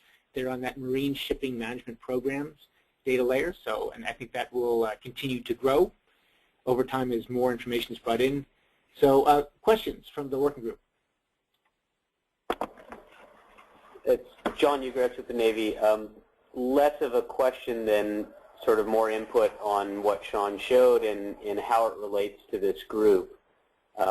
In looking at that 2009 to 2011 and 2012 advisory zone, one of the things that the Navy brought to the sanctuary and NIMS was by advising ships to go more slowly in this narrow zone within the channel, you're encouraging them to go faster outside the channel and or just transiting outside the channel to the sea range. In that expanded zone, if you wanted to click on it, in the 2013 zone was much better in terms of acknowledging, like Sean mentioned, that whales don't just occur within the channel, and that simply diverting to the south of the islands is not really either beneficial to whales or, in terms of our perspective, beneficial to the Navy. So, really important, I think, to show, one, how CSketch can show this, and two, how we have to look more broadly than just the established shipping lanes in the channel, because as we all know, that those shipping lanes, as of the last couple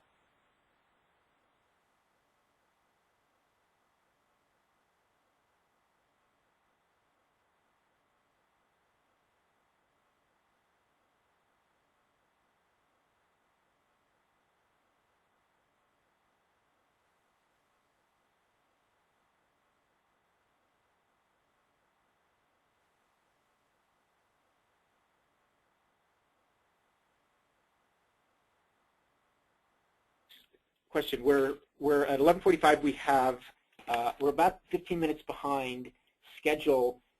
We have one more presentation as part of our presentations on management options, and want to find out if people need to take a break now or whether they can stay for another 20 minutes before our break. Does anyone have we have a request from the mother pod for a break. Okay.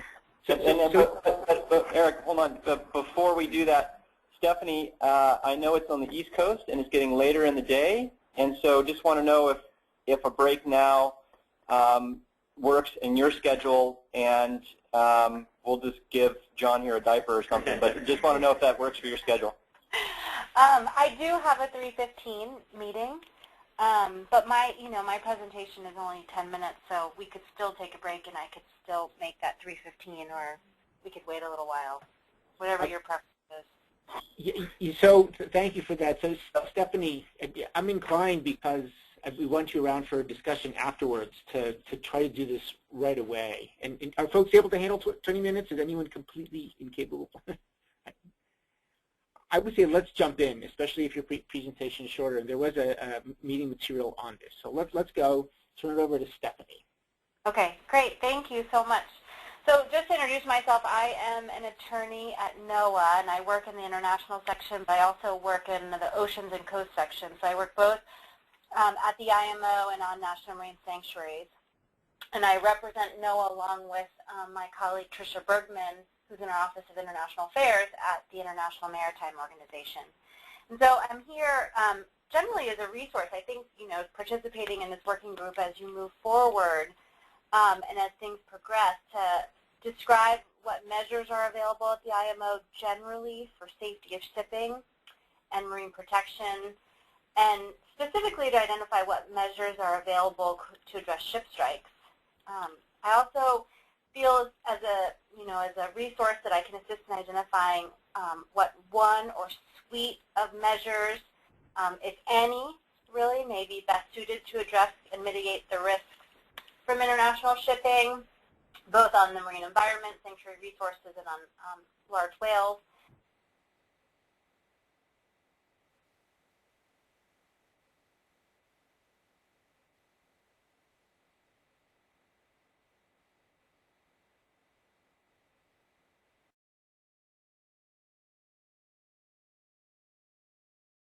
But for those of you who are less familiar, the International Maritime Organization is a specialized agency of the United Nations. It's responsible for safety and security of shipping and prevention of pollution from ships. And it has two fundamental objectives, really, is to ensure safety of navigation and protection of the marine environment from the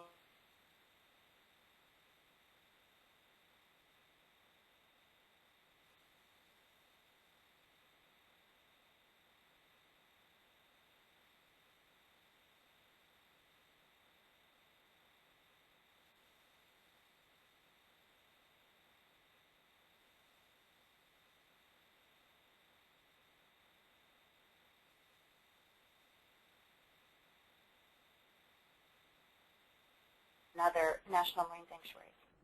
Next slide.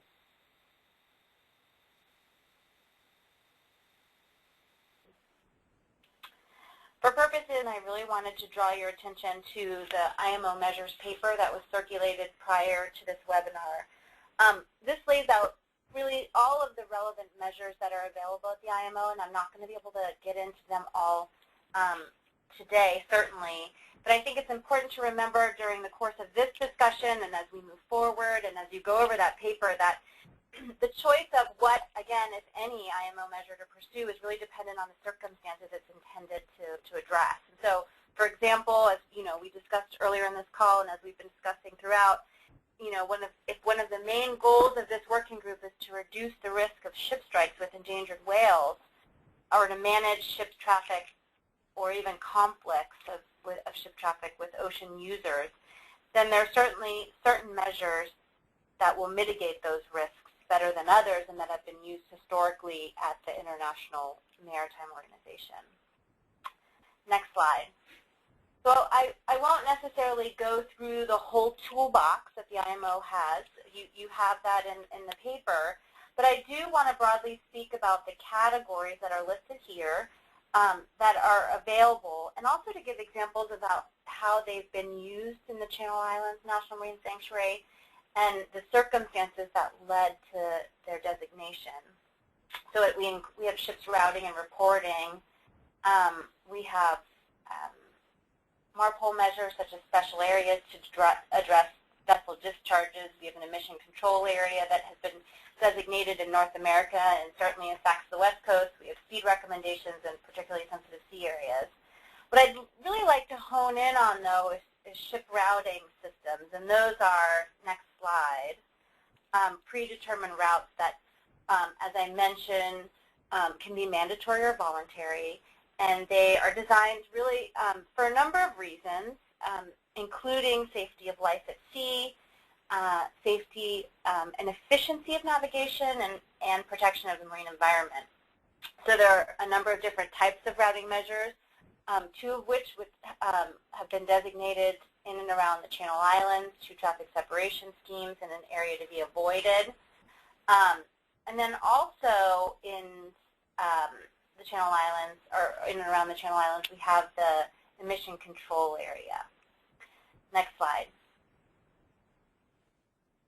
So technically, an area to be avoided is an area, as this slide says, within defined boundaries or limits that should be avoided by certain classes of ships or all ships.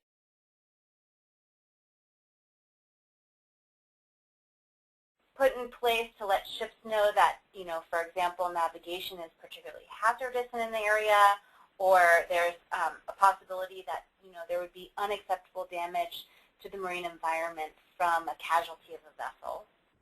So the area to be avoided that's in place in the Channel Islands National Marine Sanctuary was actually designated in 1991, and it was designated to avoid the risk of pollution in and around the sanctuary. So it applies to all ships except those bound to and from the ports in the islands, and it applies to all ships that are engaged in the trade of carrying cargo, including tankers and other bulk carriers and barges.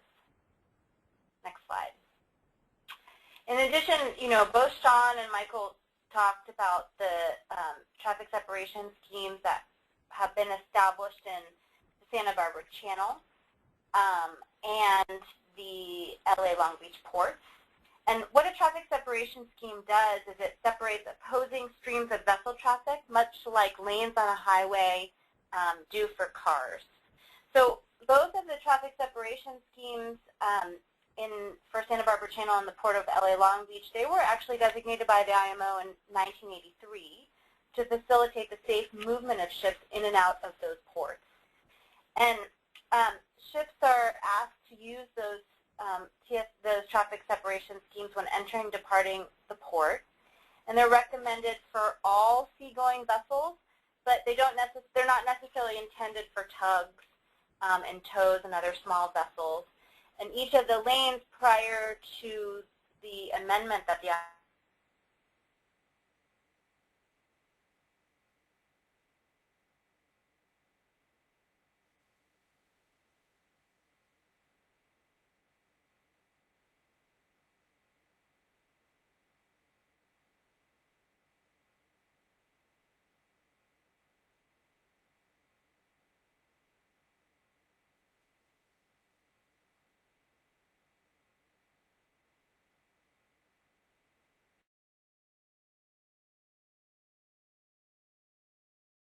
two nautical miles to 1 nautical mile. Next slide. My computer actually lost network connectivity, so I hope that I'm not going too fast with the slides. So this change moves ships away from known areas of higher seasonal densities of endangered whales and their habitats, especially blue whales, to again reduce the co-occurrence with ships and whales. Next slide. We're not necessarily here to talk about air pollution today, but I thought it was useful just to include a slide about the North American ECA, even though it doesn't address ship strikes in the slightest. But it was adopted and actually entered into effect last year. Some of it went into effect last year, and it's basically for ships operating in the designated area. They're required to comply with more stringent fuel, sulfur, and engine NOx limits. Next slide. So again, my network connectivity is down, but I hope that you're looking at a slide that talks about that has IMO and ship strikes. Yeah, that's correct. You got it, Stephanie. Great, wonderful. So given that, one of the main objectives, and I'm very new to this group, but when I read your policy paper and what Sean has told me, is to reduce the risk of ship strikes on endangered whales. I'd like to briefly speak kind of more specifically about the IMO, the measures that the IMO has adopted to date to reduce the likelihood of vessels striking or killing or injuring whales, in addition to those we've already discussed in Santa Barbara Channel and the San Francisco approach.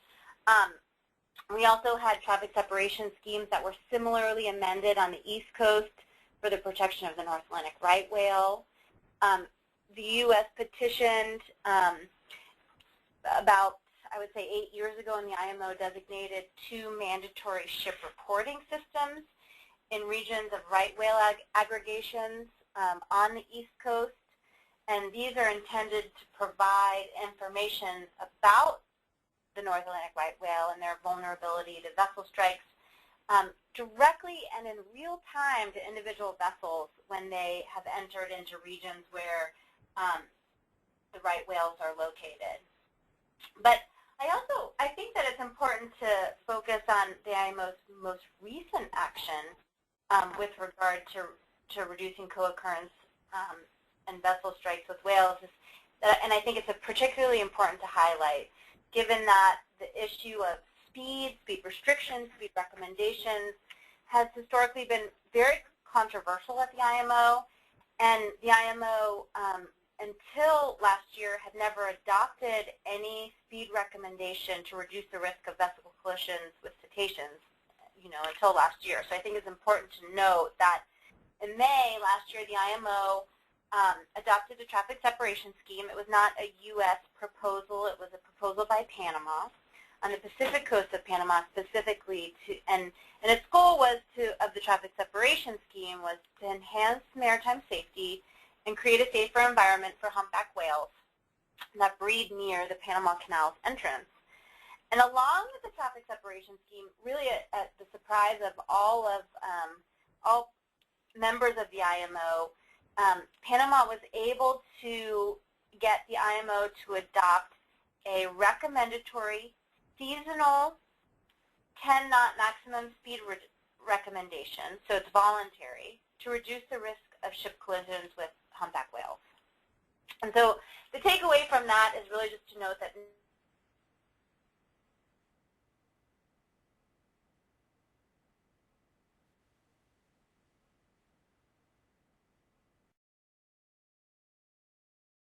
with all of that information and knowledge, and I've really kind of done broad strokes of all of the IMO measures, but I think that it's important to lay out a couple of questions that this group should consider as you move forward in your work in deciding whether or not to pursue measures at the IMO. I think the key question really is, what are the risks, and how can the tools in the IMO's toolbox be used to address those risks? It's also important that, to address whether the proposed measures or routing systems can reasonably be expected to prevent or reduce damage to the marine environment or ship strikes, and whether this is really important, whether the measure to be adopted could have the effect of unreasonably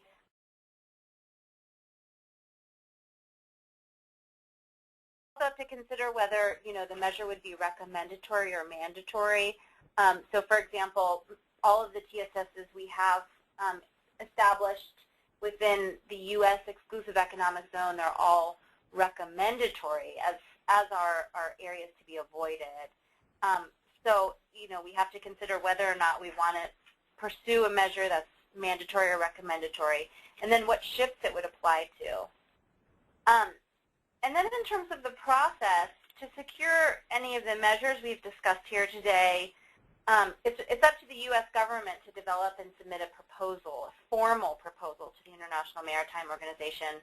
And the proposal must meet the criteria that's been developed, and it has to describe the problem, describe really the nature of the action and how it's going to solve the problem or mitigate the problem.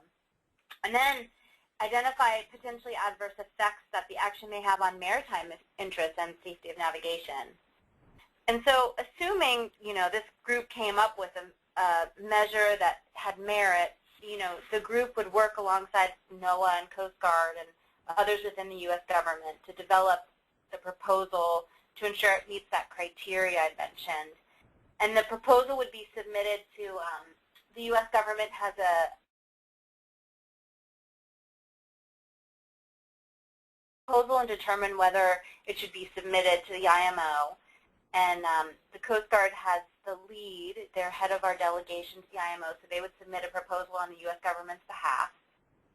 And any proposal that was submitted would have to be submitted to that U.S. government interagency working group 5 months in advance of IMO's deadlines. And that's to give 2 months for the U.S. government agencies to review, and then the proposal always must be submitted 3 months in advance of the IMO meeting to allow for translation into the working languages of the IMO.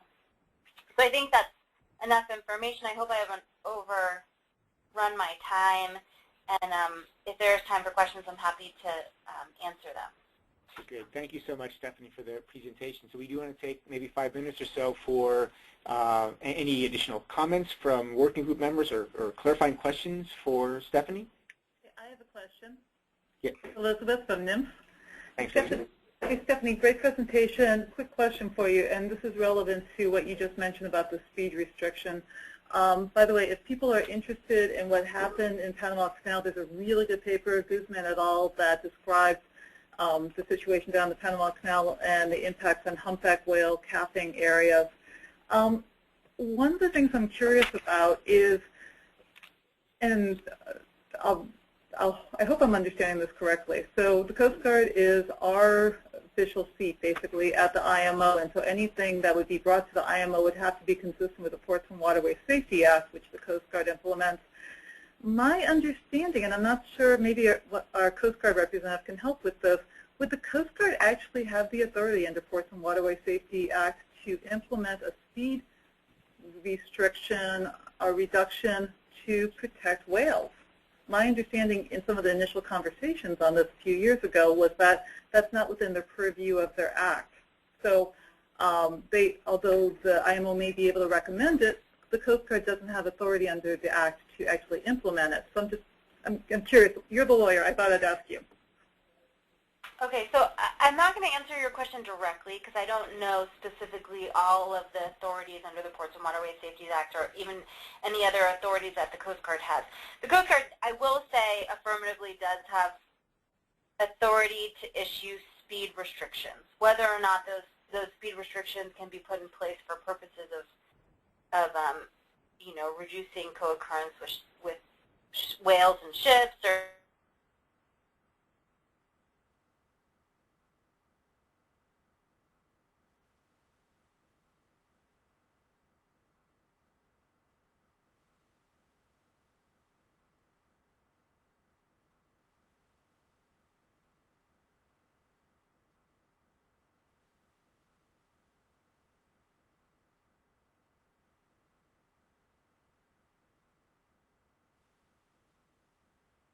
a particularly sensitive sea area that the IMO has designated, or areas to be avoided that have been designated, haven't necessarily required domestic implementing legislation. So, that was helpful. Yeah, sure. Stephanie, this is Christy. Quick question. Can you remind us who are the 5 representatives on the U.S. delegation to the IMO? Sure. It actually is not just 5. So it's NOAA, Coast Guard, Navy, Department of State, and Environmental Protection Agency. So those generally are the agencies that represent us at the IMO, but we also have had MARAD, Department of Transportation, Department of Interior. It just depends on the issue. Okay, Stephanie, can I ask a follow-up question? When NIMS implemented regulations for the seasonal management areas, those are the 10 knots, the requirement that vessels 65 feet or more go 10 knots.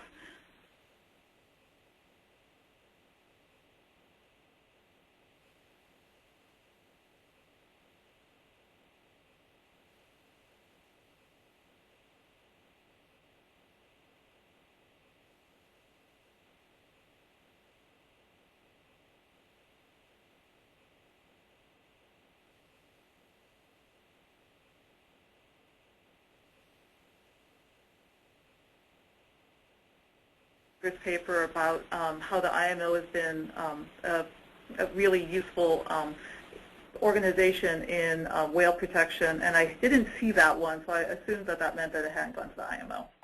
So really, I mean, as I mentioned, you know, the fact that the IMO has now adopted a speed recommendation for the Panama Canal for purposes of protection of humpback whales it really is groundbreaking. It's precedent-setting, and it's never been done before, and so it really kind of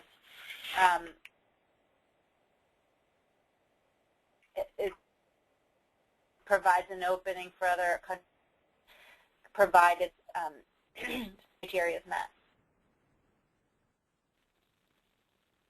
Okay, thanks. Other questions?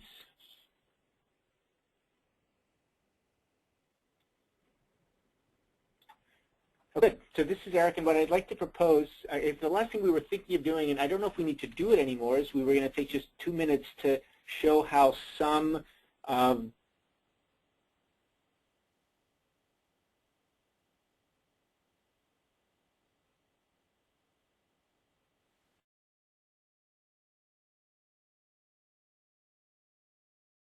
members as they start to use this tool. Yeah, I can take my 5 minutes in 90 seconds, I think. So, and just to know, I'll have a little more airtime, and we'll talk about C-Sketch a little more on May 5th.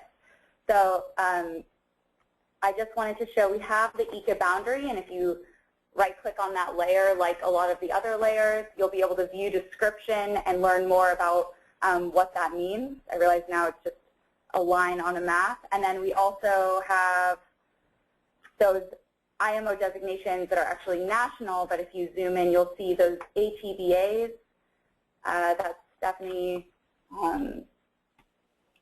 presented. You'll be able to create your own geometries of a lot of these areas, and we'll talk about that more in the future.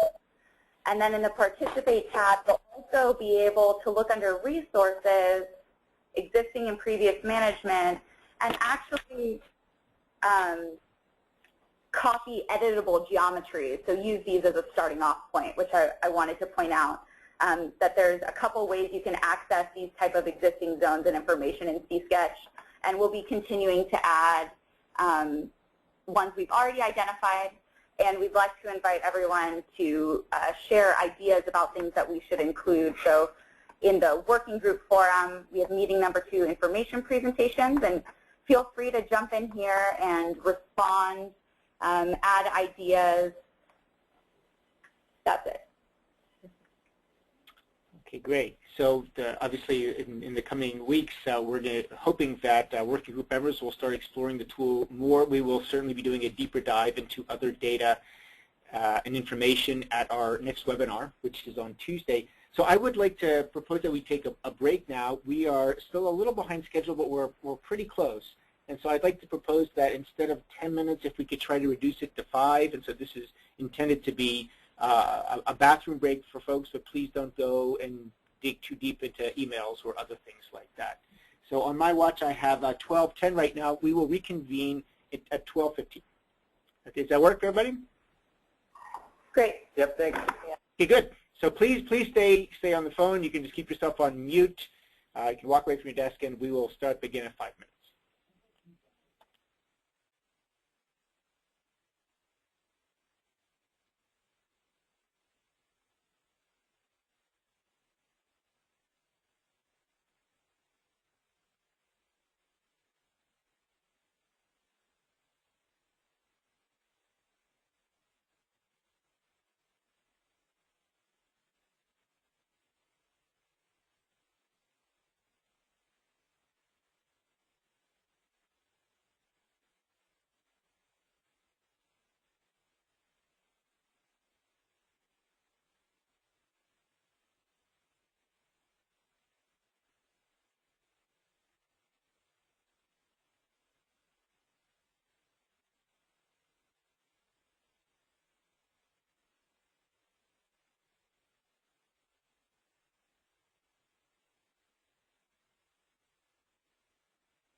Hey all, this is Eric Ponsley, this is facilitator. We're welcoming folks back and hope to get started in just about a minute or two.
We actually do, so if we want to do a quick comment, yeah. Okay, so this would be, so I hope everyone's back. We want to get started again, but I do want to do a check-in to see if we do have a member of the public who would like to speak, this would be the time to do so. So I guess if we can unmute the members of the public and find out if there's anyone who would like to speak.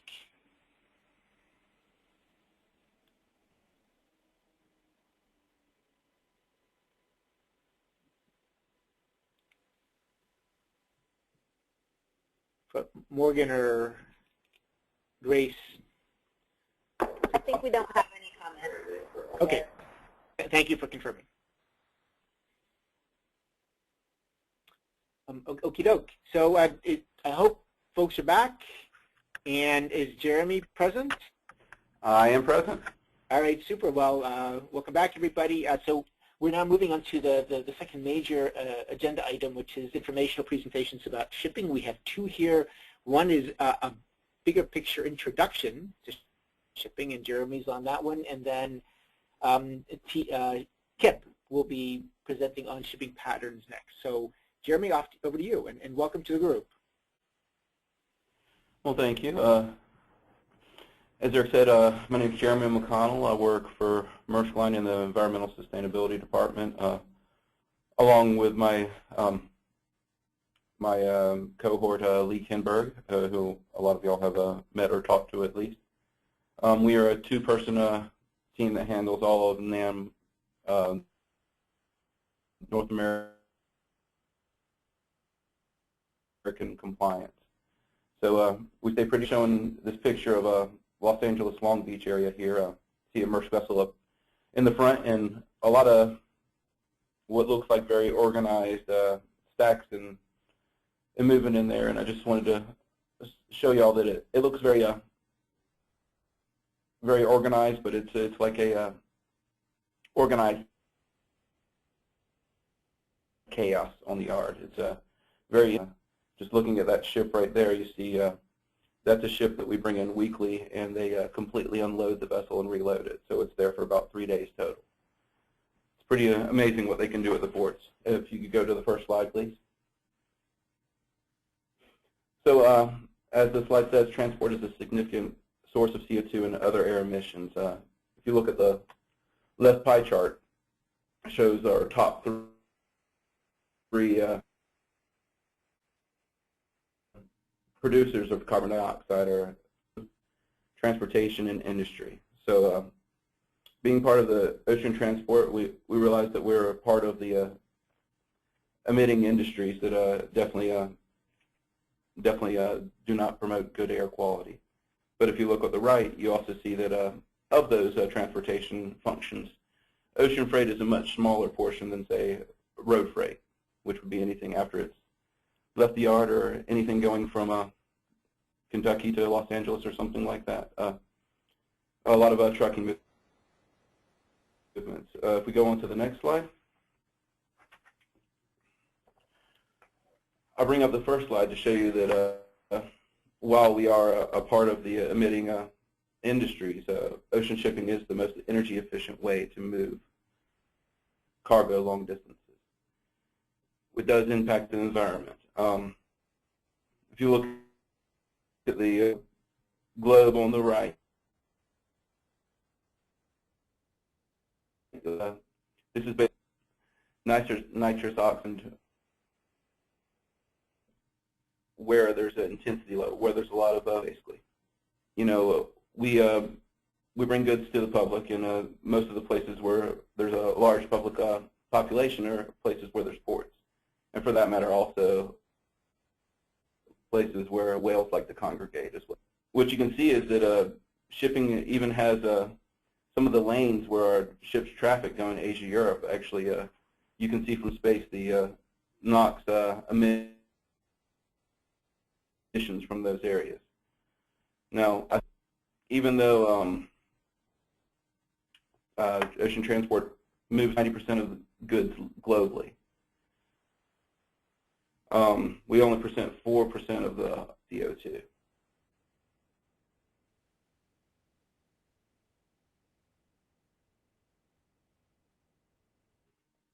So we think we do a pretty good job of moving. So today, if you need to move a container, you get it put on a large ship.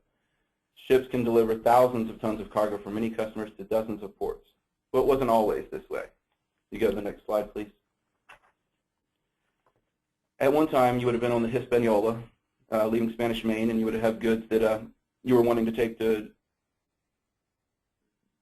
various locations, and you would get there when you could, based on wind power. But now this is the animated slide, so if you could go ahead and click again for me. Now we have these massive workhorses instead of wind to move us along. Main engines in a lot of the vessels that are out there, 6,000 to 110,000 horsepower. These are really moving a lot of cargo, and they're very powerful. The auxiliary engines that run the vessel lots at berth, they're 3,500 to 5,000 horsepower. So these are big behemoths of engines and quite powerful. Moving on to the next slide. When cargo was first being moved, it was moved basically in break bulk. There wasn't any set pattern to what type of box were used, how things were loaded, or that matter. It was very haphazard. Vessels couldn't be stowed efficiently because everything was a mismatched size. So lo and behold, it became labor intensive, it was slow, damage to goods happened often. Eventually that was switched to pallets, which was a better option, but still it's labor intensive, and not all pallet is built the same way. But nowadays everything's moved by containers. So it's standard, so it can be moved by ship, truck, or rail. It reduces damage, and it greatly enhances the economy of scale of these vessels because they're able to stack them, pack them, and rack them. Along those lines, the next generation of containers are coming along, and one of the options out there that companies are starting to look at, us included, is collapsible containers that can take up less space in transit. Therefore, we can move more cargo and reposition our empties to where they're needed much easier. Move on to the next slide. Inside these containers, there's standard sizes of 20, 40, and 45-foot containers. When we talk in industry standards, we talk about a vessel it can hold a certain amount of TEUs, which is 20-foot equivalent units. So looking at that, a 40-foot container, or 2 TEU, can hold 1 million Lego pieces. Whenever I see this slide, I always think about my 4- and 6-year-old and how big of a mess they can make with one container filled with these Legos. It can hold 10,000 Nike shoes, 1,500 DVD players, or a 45-foot container that Lee likes to talk about can hold 28,000 Barbie dolls. So we're moving a lot of product in these containers. Move on to the next slide. So now that we have the containers on a vessel, how does the vessel operate? What do we do with the vessel? Looking at this particular schedule here, there are a multitude of stops. There's 16 vessels on this service, and it calls a given port once every 16 weeks. So this is basically it's a reservation service is what we're doing here. Is we're going to call Seattle on January 8th. We're supposed to be there at a certain time. If we're not there at that time, we are delaying when we can leave the berth. We might lose the berth because another line is already there and willing to accept our berth. It also, in times if no one's there, we have to pay a guarantee cost to keep the labor there so that when we do arrive, we can work the vessel. What this means is that being on time is very important to the shipping industry. Having to slow down in certain areas for, say, a speed reduction, vessel speed reduction zone, we'll have to make up that time somewhere else. We can build it into the route, that's one thing, but as we all know, nothing ever works exactly as you plan. So we have a tight schedule, we keep buffering it, but the idea is that we always try to be at our next port just in time. Because we were just in time, that means we can move steady through the entire ocean transit and not have to speed up and slow down, because when you speed up and slow down, that greatly affects your fuel efficiency. Moving on to the next slide. So vessels are getting more efficient. They're getting better at moving cargo. We're getting better at moving cargo. We're introducing new vessels. I'm sure some of you all have seen where Maersk has started bringing out 18,000 TEU vessels. And other lines are coming along. I think I've seen some as high as 19,000 TEU vessels. What this means is we get a much greater economy of scale when we move cargo. But what that also means is we have bigger vessels. We might not need as many to serve a given region. So one of the things that's changing is that we're moving to bigger vessels. We're also going more to vessel sharing agreements, which are agreements between shipping lines to share capacity so that we can ensure we fill a vessel and all the slots on that vessel are filled, and we can better make use of our assets. For Maersk Line, over the last, since 2007, we've reduced our emissions by 40% per container kilometer traveled. So basically this is intensity measure. We measure what each container can do, how much CO2 is produced by moving each container. You'll also notice that the blue lines are Maersk Line results. The red is nice for the way it creates a CO2 emissions factor per trade lane, which would be like Asia to Northern Europe, or between two port pairs. The idea is that it gives us the ability to easily calculate results for moving containers for customers.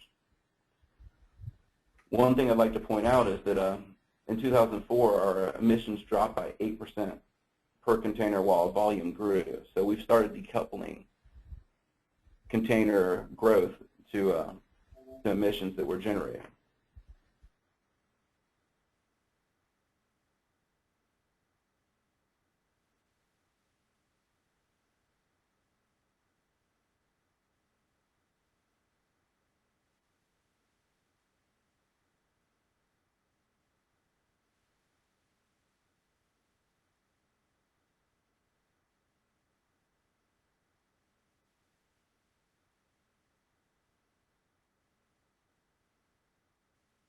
And the cargo weight and how is the impact calculated. Move on to the next slide. To further show the difference here, I've got a graphic from MIT that shows the different ways of moving freight and its relative scale to a cargo ship. Cargo ships generally are the most efficient way to move containers because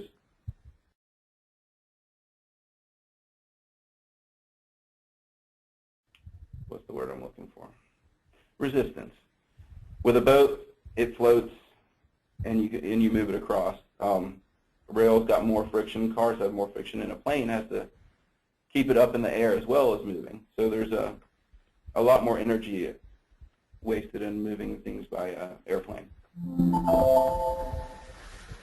Hello there. Next slide, please. You can go ahead and click. There's an animation there. We'll just go ahead and pull it all in. I meant to take that out early before I gave it to y'all. But just to give an idea of how shipping impacts and how it relates to what we do on a daily basis.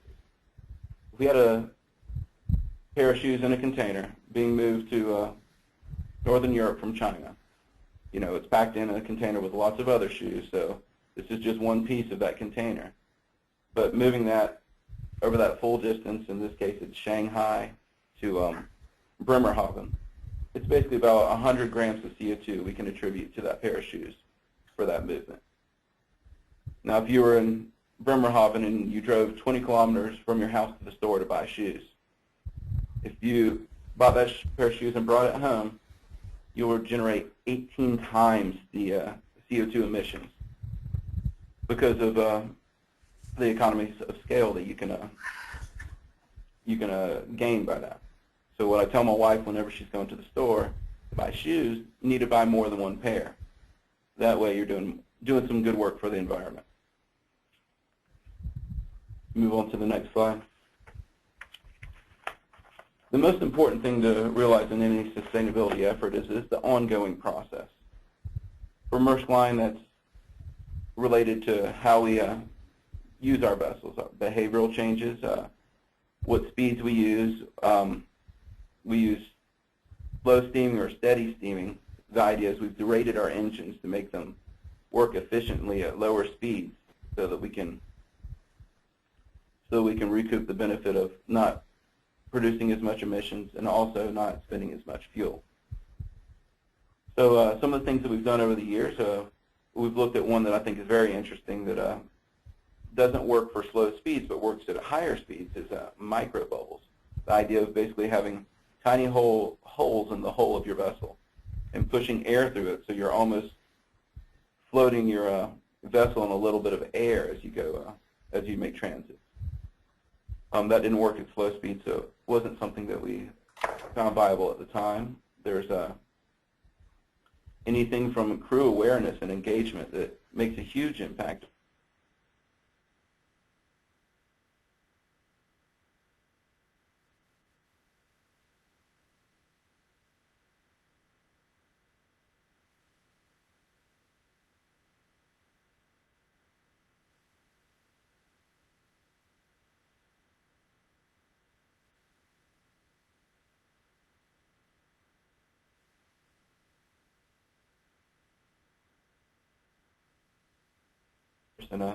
And we want to do our part to ensure that we can continue to move forward.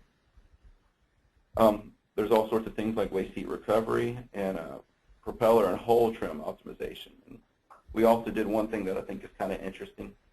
The very front of the vessel, which you'll see in the picture there, it's got a bulbous kind of a rod underneath it looks kind of like. Well, on all these vessels that we've been using for 10 years, we designed those to move at much faster speeds, and they're not optimized, those bulbous valves, for the slower movement. What we've done in some cases is hacked off about 200 metric tons of steel and reshaped that the front of the ship and basically given the ship a rhinoplasty, which is in some cases improved efficiency by 8 to 10%. Hey, Jeremy, this is Eric. Just checking in. You're about 17 minutes in, and just wanted to... Okay, well, you know what? You do a very good job of taking 17 minutes in, and I do the same job as the last person said. I'm done now. All right. Well, outstanding. Thank you very much for that presentation. So, so I hope this has been informative for working group members who may not have been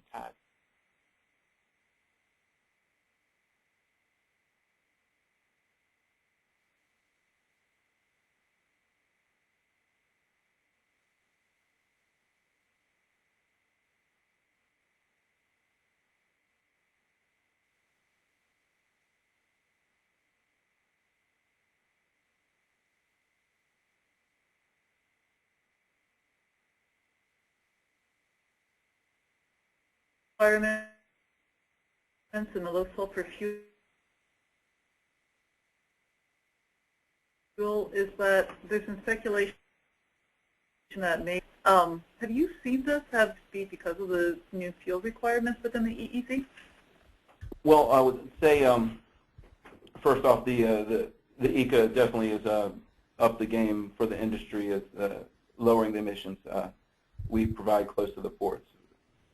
For those that don't know, the North American ECA is a 200 nautical mile boundary around the United States and Canada. That within that region, you have to use a 0. This is basically the lowest sulfur type of fuel that's commercially viable for the shipping industry right now. Along those lines, sulfur is a lubricant for engines. And when you lower the sulfur content, there's changes you have to do to how you operate your vessel. One of the things I've heard from different engineers within the engine room of these vessels is that if you defer maintenance on these vessels, the MGO, or the 0.1% solvent fuel, 0.1% sulfur fuel is a solvent. So it would break up any crud that you might have in your engine, but it would also open up leaks and things of that nature, which I've heard from other lines that sometimes that the switchover has caused issues with loss of power and things of that nature. Certain vessels may require to move slightly slower under this type of fuel, but for the most part, it's not a huge loss in engine power using this fuel. Your question. Thanks. Okay, good. Thank you.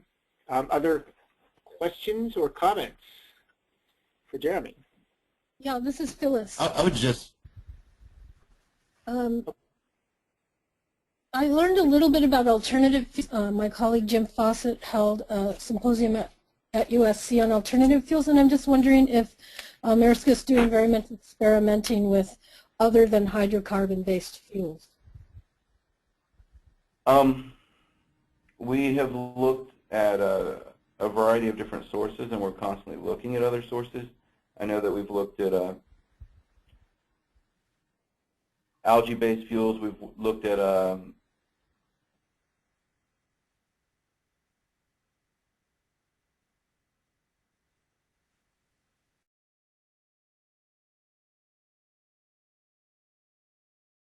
certain indications where we might only be able to get the certain type of fuel that we might require that would work well for us in 1 or 2 locations.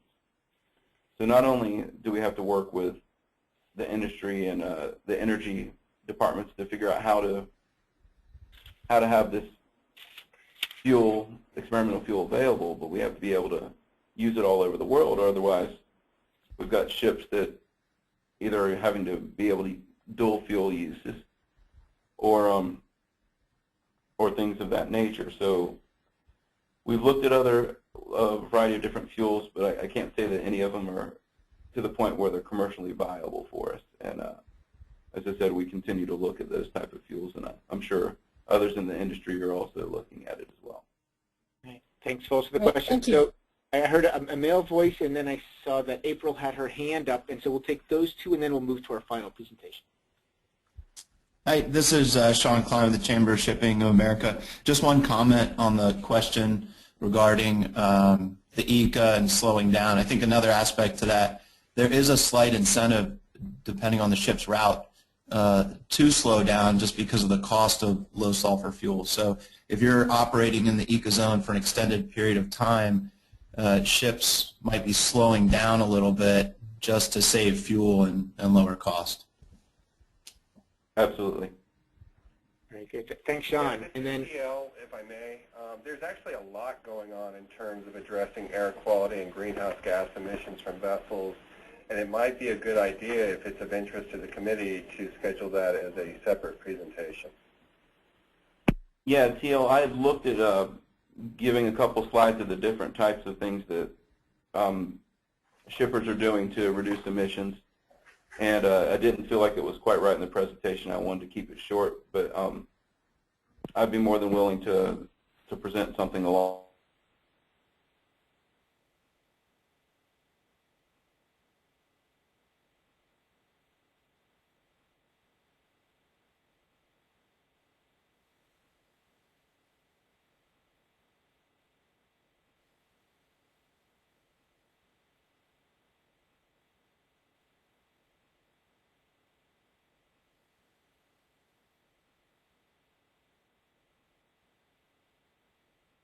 Maersk, I know they've been doing, you guys have been doing a lot to reduce both ship noise and ship strikes and promoting slow steaming.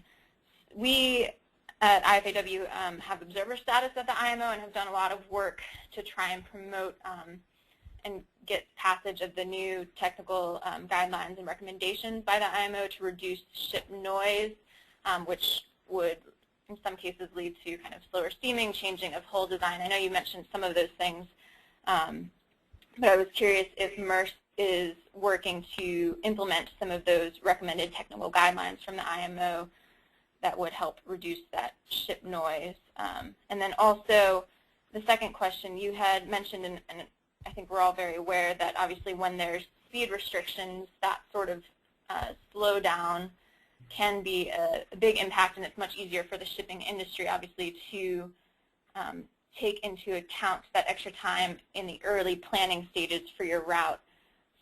However, I've heard or I think otherwise read in certain places that a lot of times ships also have a lot of time spent outside of ports waiting for the opportunity to come into port because of high levels of traffic or ship density.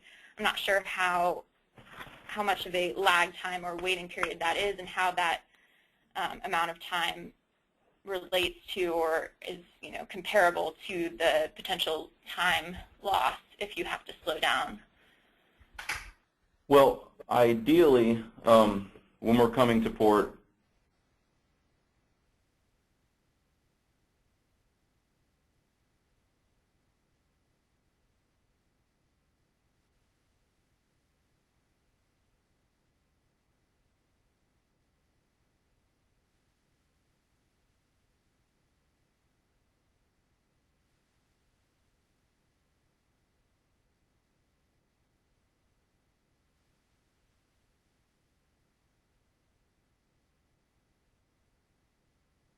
in Los Angeles and Long Beach and California in general. So because of that, we did have ship at Anchorage for, in some cases, up to 2 weeks waiting for a berth to unload our cargo and get on our way. So ideal circumstances,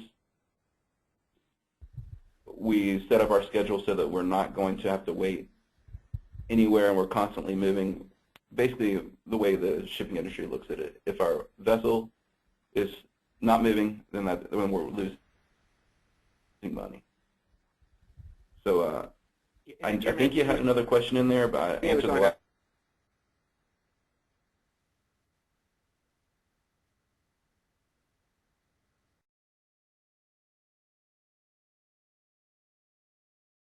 When we look at shipping kind of broadly, slow steaming we kind of see as an opportunity both to reduce noise and ship strikes. So I was just curious what Maersk is doing in terms of some of those recommendations. Well, I know that we've looked over the IMO regulations. I'm not exactly sure what we've done at this point. I had heard from working in the environmental department here at Maersk, we definitely come across some interesting technologies for possible use along those lines. And one of the things we'd actually seen was basically kind of like a directed noise that would come off the front of the vessel, basically kind of like a on an older train that had the cattle wedged to get cattle off the rails as they're moving.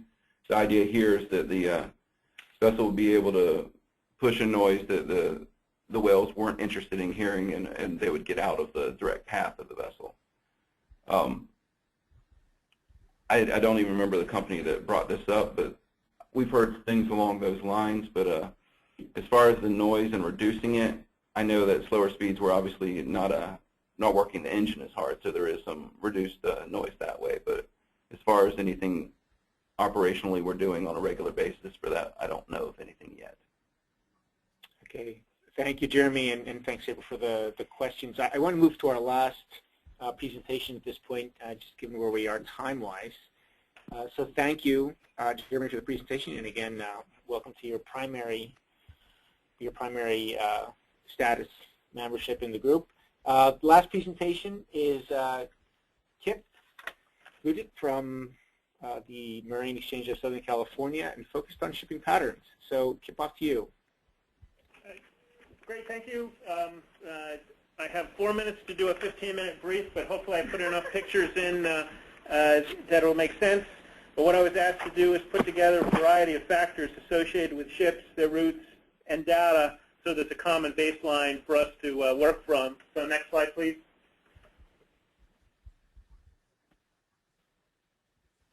So just in terms of the names of the lanes in the area that we're concerned with, working from the top, the Santa Barbara Channel is also known as the northern lanes.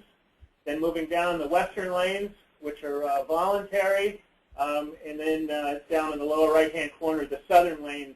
Sometimes there's confusion where what the mariners call the western lanes, the working group and people in the Channel Islands area call the southern lanes because they're south of the Channel Islands. But northwest and south are what the ships are used to, and as was mentioned before, in on the right and out on the right with a separation zone in the middle that the ship.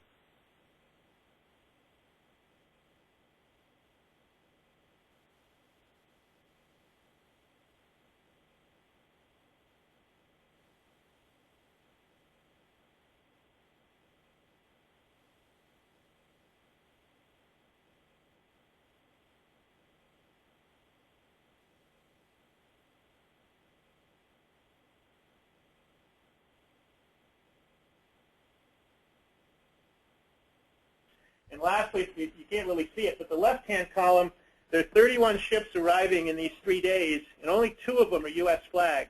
So anything that we do would have to be applicable and implemented by the international community. And next slide. So this is where the departing ships were Tuesday and Wednesday of this week. And again, notice they're going all over the world, including one direct to India. They're all different types of ships, and of these 21 ships departing, only 2 of them are U.S.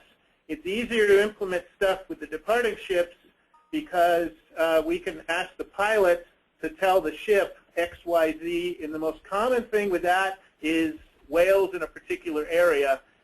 We can know that we get it to the ship. If we broadcast it out on the radio, you're not required to speak English to stand watch on a ship until you get within 25 miles of the port. So anything that goes out in English, courtesy of the Coast Guard, may not actually be understood by those bridge watch standards. Next slide. So we tend to focus on LALLB, but I just wanted to remind you that there are 5 other ports in the area that the ships come and go from. The El Segundo Offshore Moorings, Port Hueneme, San Diego, the Seal Beach Naval Weapons Station, the Catalina cruise ship anchorages, and out of our area, but within the scope of this working group, are the cruise ships that also anchor at Santa Barbara. The next slide.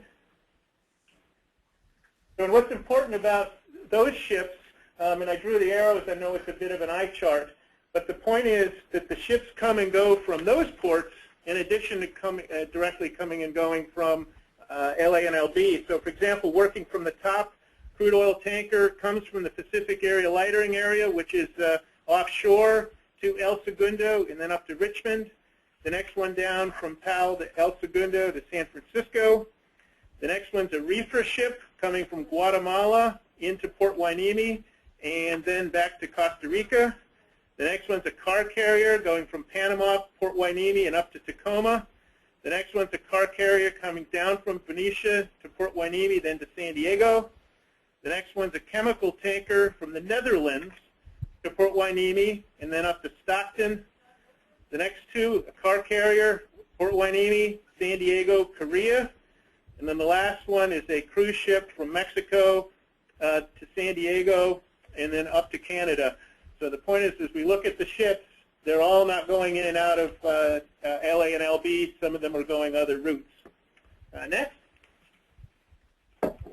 So this is John's world, but I just wanted to remind you of the NAVAIR ranges, otherwise known as the Pacific Missile Test Range, otherwise known as the Sea Range. 3 to 5 days a week, they block off an area, so you can see the two different circles.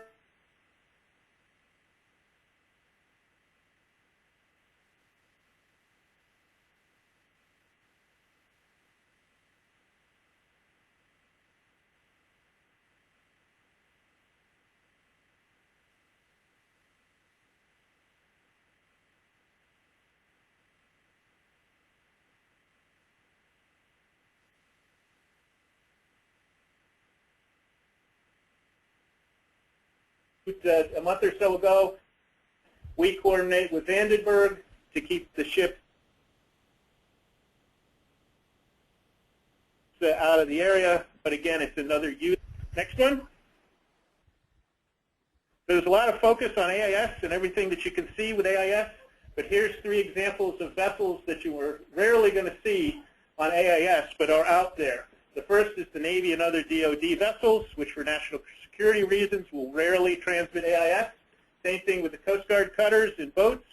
And lastly is law enforcement, Customs and Border Protection, sheriffs, local police. We can see them out the windows from the VTS, but they don't transmit AIS, but they are in and around the Channel Islands. The next one. The other thing is, this is a real-life chart, but the point is who has to carry AIS is mandated by IMO and SOLAS and a bunch of other people. Lots and lots of vessels are required to carry it, but 2 examples that are not that could be important is anything under 300 gross tons, which is about 150 feet. That's a pretty big ship that, if it struck a whale, could do some damage. And then lastly are the charter rate concern. Just be aware that when you're looking at an AIS picture, there's a lot missing. Next one. So this is the final kind of content slides. But basically, when we talk about routing the ships, in wake of Exxon Valdez and other accidents with tankers, there was a big meeting in 2002, and it said that no kidding, or no surprise, the risk of grounding and collision generally increases the closer a vessel transits to shore. And then on bottom, the resulting 25 miles from land along the entire west coast, except off southeast Alaska, Portobello in Northern California, where it extends out to 50 miles. So the next slide. Basically, the recommendation, and now it's what most all of the tankers are doing, is staying more than 50 miles offshore as long as they can. Therefore, you'll rarely see a tanker in the Santa Barbara Channel, which is what's causing difficulty for the Navy trying to comply with this avoid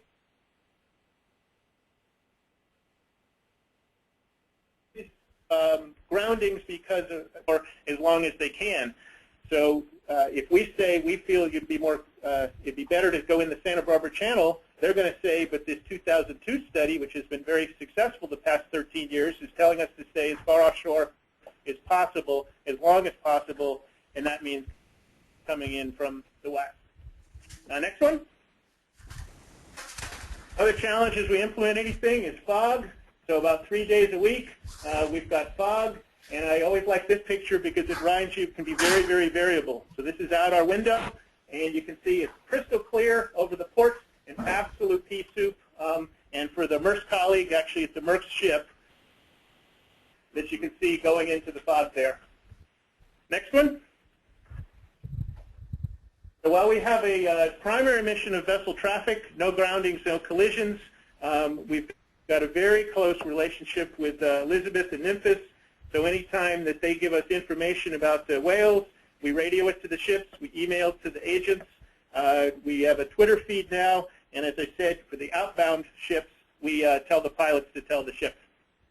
And the last slide, thank you very much for the time to talk. I think we can probably skip the data sheet, which I submitted, but basically the traffic patterns remain disrupted. So any data that we look at since October is skewed because of that. And that's all, Eric. Can you even talk to the increase in southern traffic? Because that was really interesting. Well, I can. That's what I'm saying. It's skewed. What the ships were doing because of the ECA is instead of directly coming into the port, where because they get within 200 miles, as was briefed, they'd have to sit at anchor for, as was briefed, as long as 2 weeks and actually somewhere out there a month, burning the very low sulfur fuel, which is expensive. There was a crowd of ships, 3 to 12 at any given time, drifting off of Ensenada, which was perfectly legal because Mexico didn't sign the ECA. So they'd come from overseas to off Ensenada, drift for a week or 2 or 3 until it was their turn to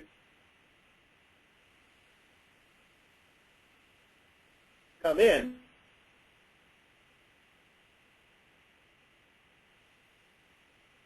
So that's why we were getting until things were ships is 0 for the first time since October. Okay, Kip, thank you very much for such a timely presentation. Obviously, did a good job showing some of the trade-offs, and when you make a certain management decision, there may be other impacts associated with it that need to be taken into consideration. Questions for Kip or other comments?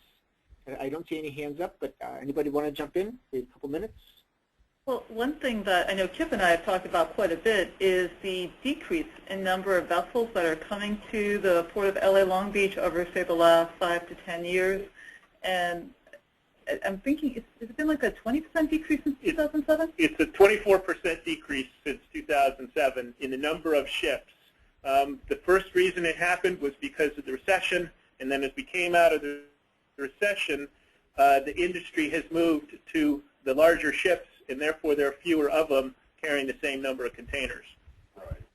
Jeremy had actually mentioned that what he's seeing with the Maersk fleet is that they continue to get better and better and better, and that there's less of a relationship between the cargo that they're moving and the vessels themselves.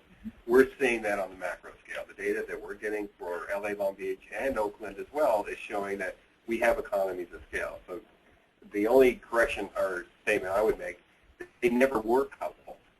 It was always an assumption that they were, but they never were. And what we're now seeing, because of this huge inverse relationship, that there is no coupling, and we need to think about this differently. Good. Other final thoughts or comments here?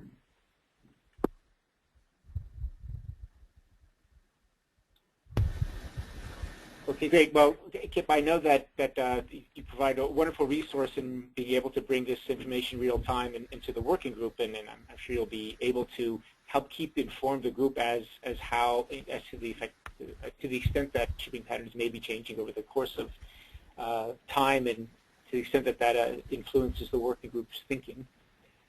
So I want to wrap up right now. It's just before 1 o'clock. We're about due to finish. I just wanted to give people the heads up on next steps.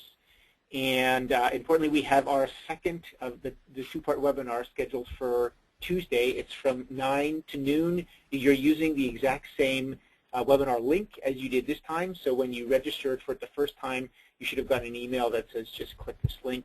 You can always re-register again, but same link. 9 to noon. Please show up a couple minutes early so you can get on and have everything set so that we can jump into our agenda exactly at 9 o'clock. The focus again of that webinar will be information sharing and exchange. We'll have data and information presentations on the topics of whales, on air quality and air pollution control. And then the third main one is on economics and socioeconomics relative to shipping.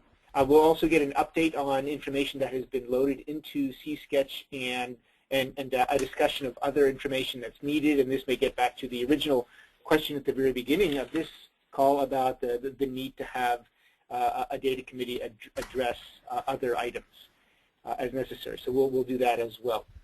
So that's a heads up. The last thing we'll do on Tuesday is the CSketch team will provide an overview of a little, call it a homework assignment of sorts that will be shared with members to help them sort of dip their big toe into the CSketch world, allow you to start exploring that tool. And this assignment is also intended to allow you to begin exploring ideas and sharing some initial thoughts that we can then incorporate and use to inform our discussions at our third meeting, which ideally will be an in-person meeting for all, where we can start sharing ideas and thinking about what are some of the benefits, pros and cons, trade-offs involved with regard to the four goals that we're all aiming for. So I think that's everything I wanted to cover. I'll turn it back to the co-chairs or to Sanctuary staff. Anything else that we need to cover today? I think we did. Appreciate everyone who joined in and all the presenters. I think we got a lot of really good information that's going to help us moving forward. Okay, good. Well, thank you, everybody. And again, thanks to the presenters for your timely efforts. And we'll look forward to having everybody on the next webinar at 9 o'clock on Tuesday. So we are now adjourned. Thank you all. Bye-bye.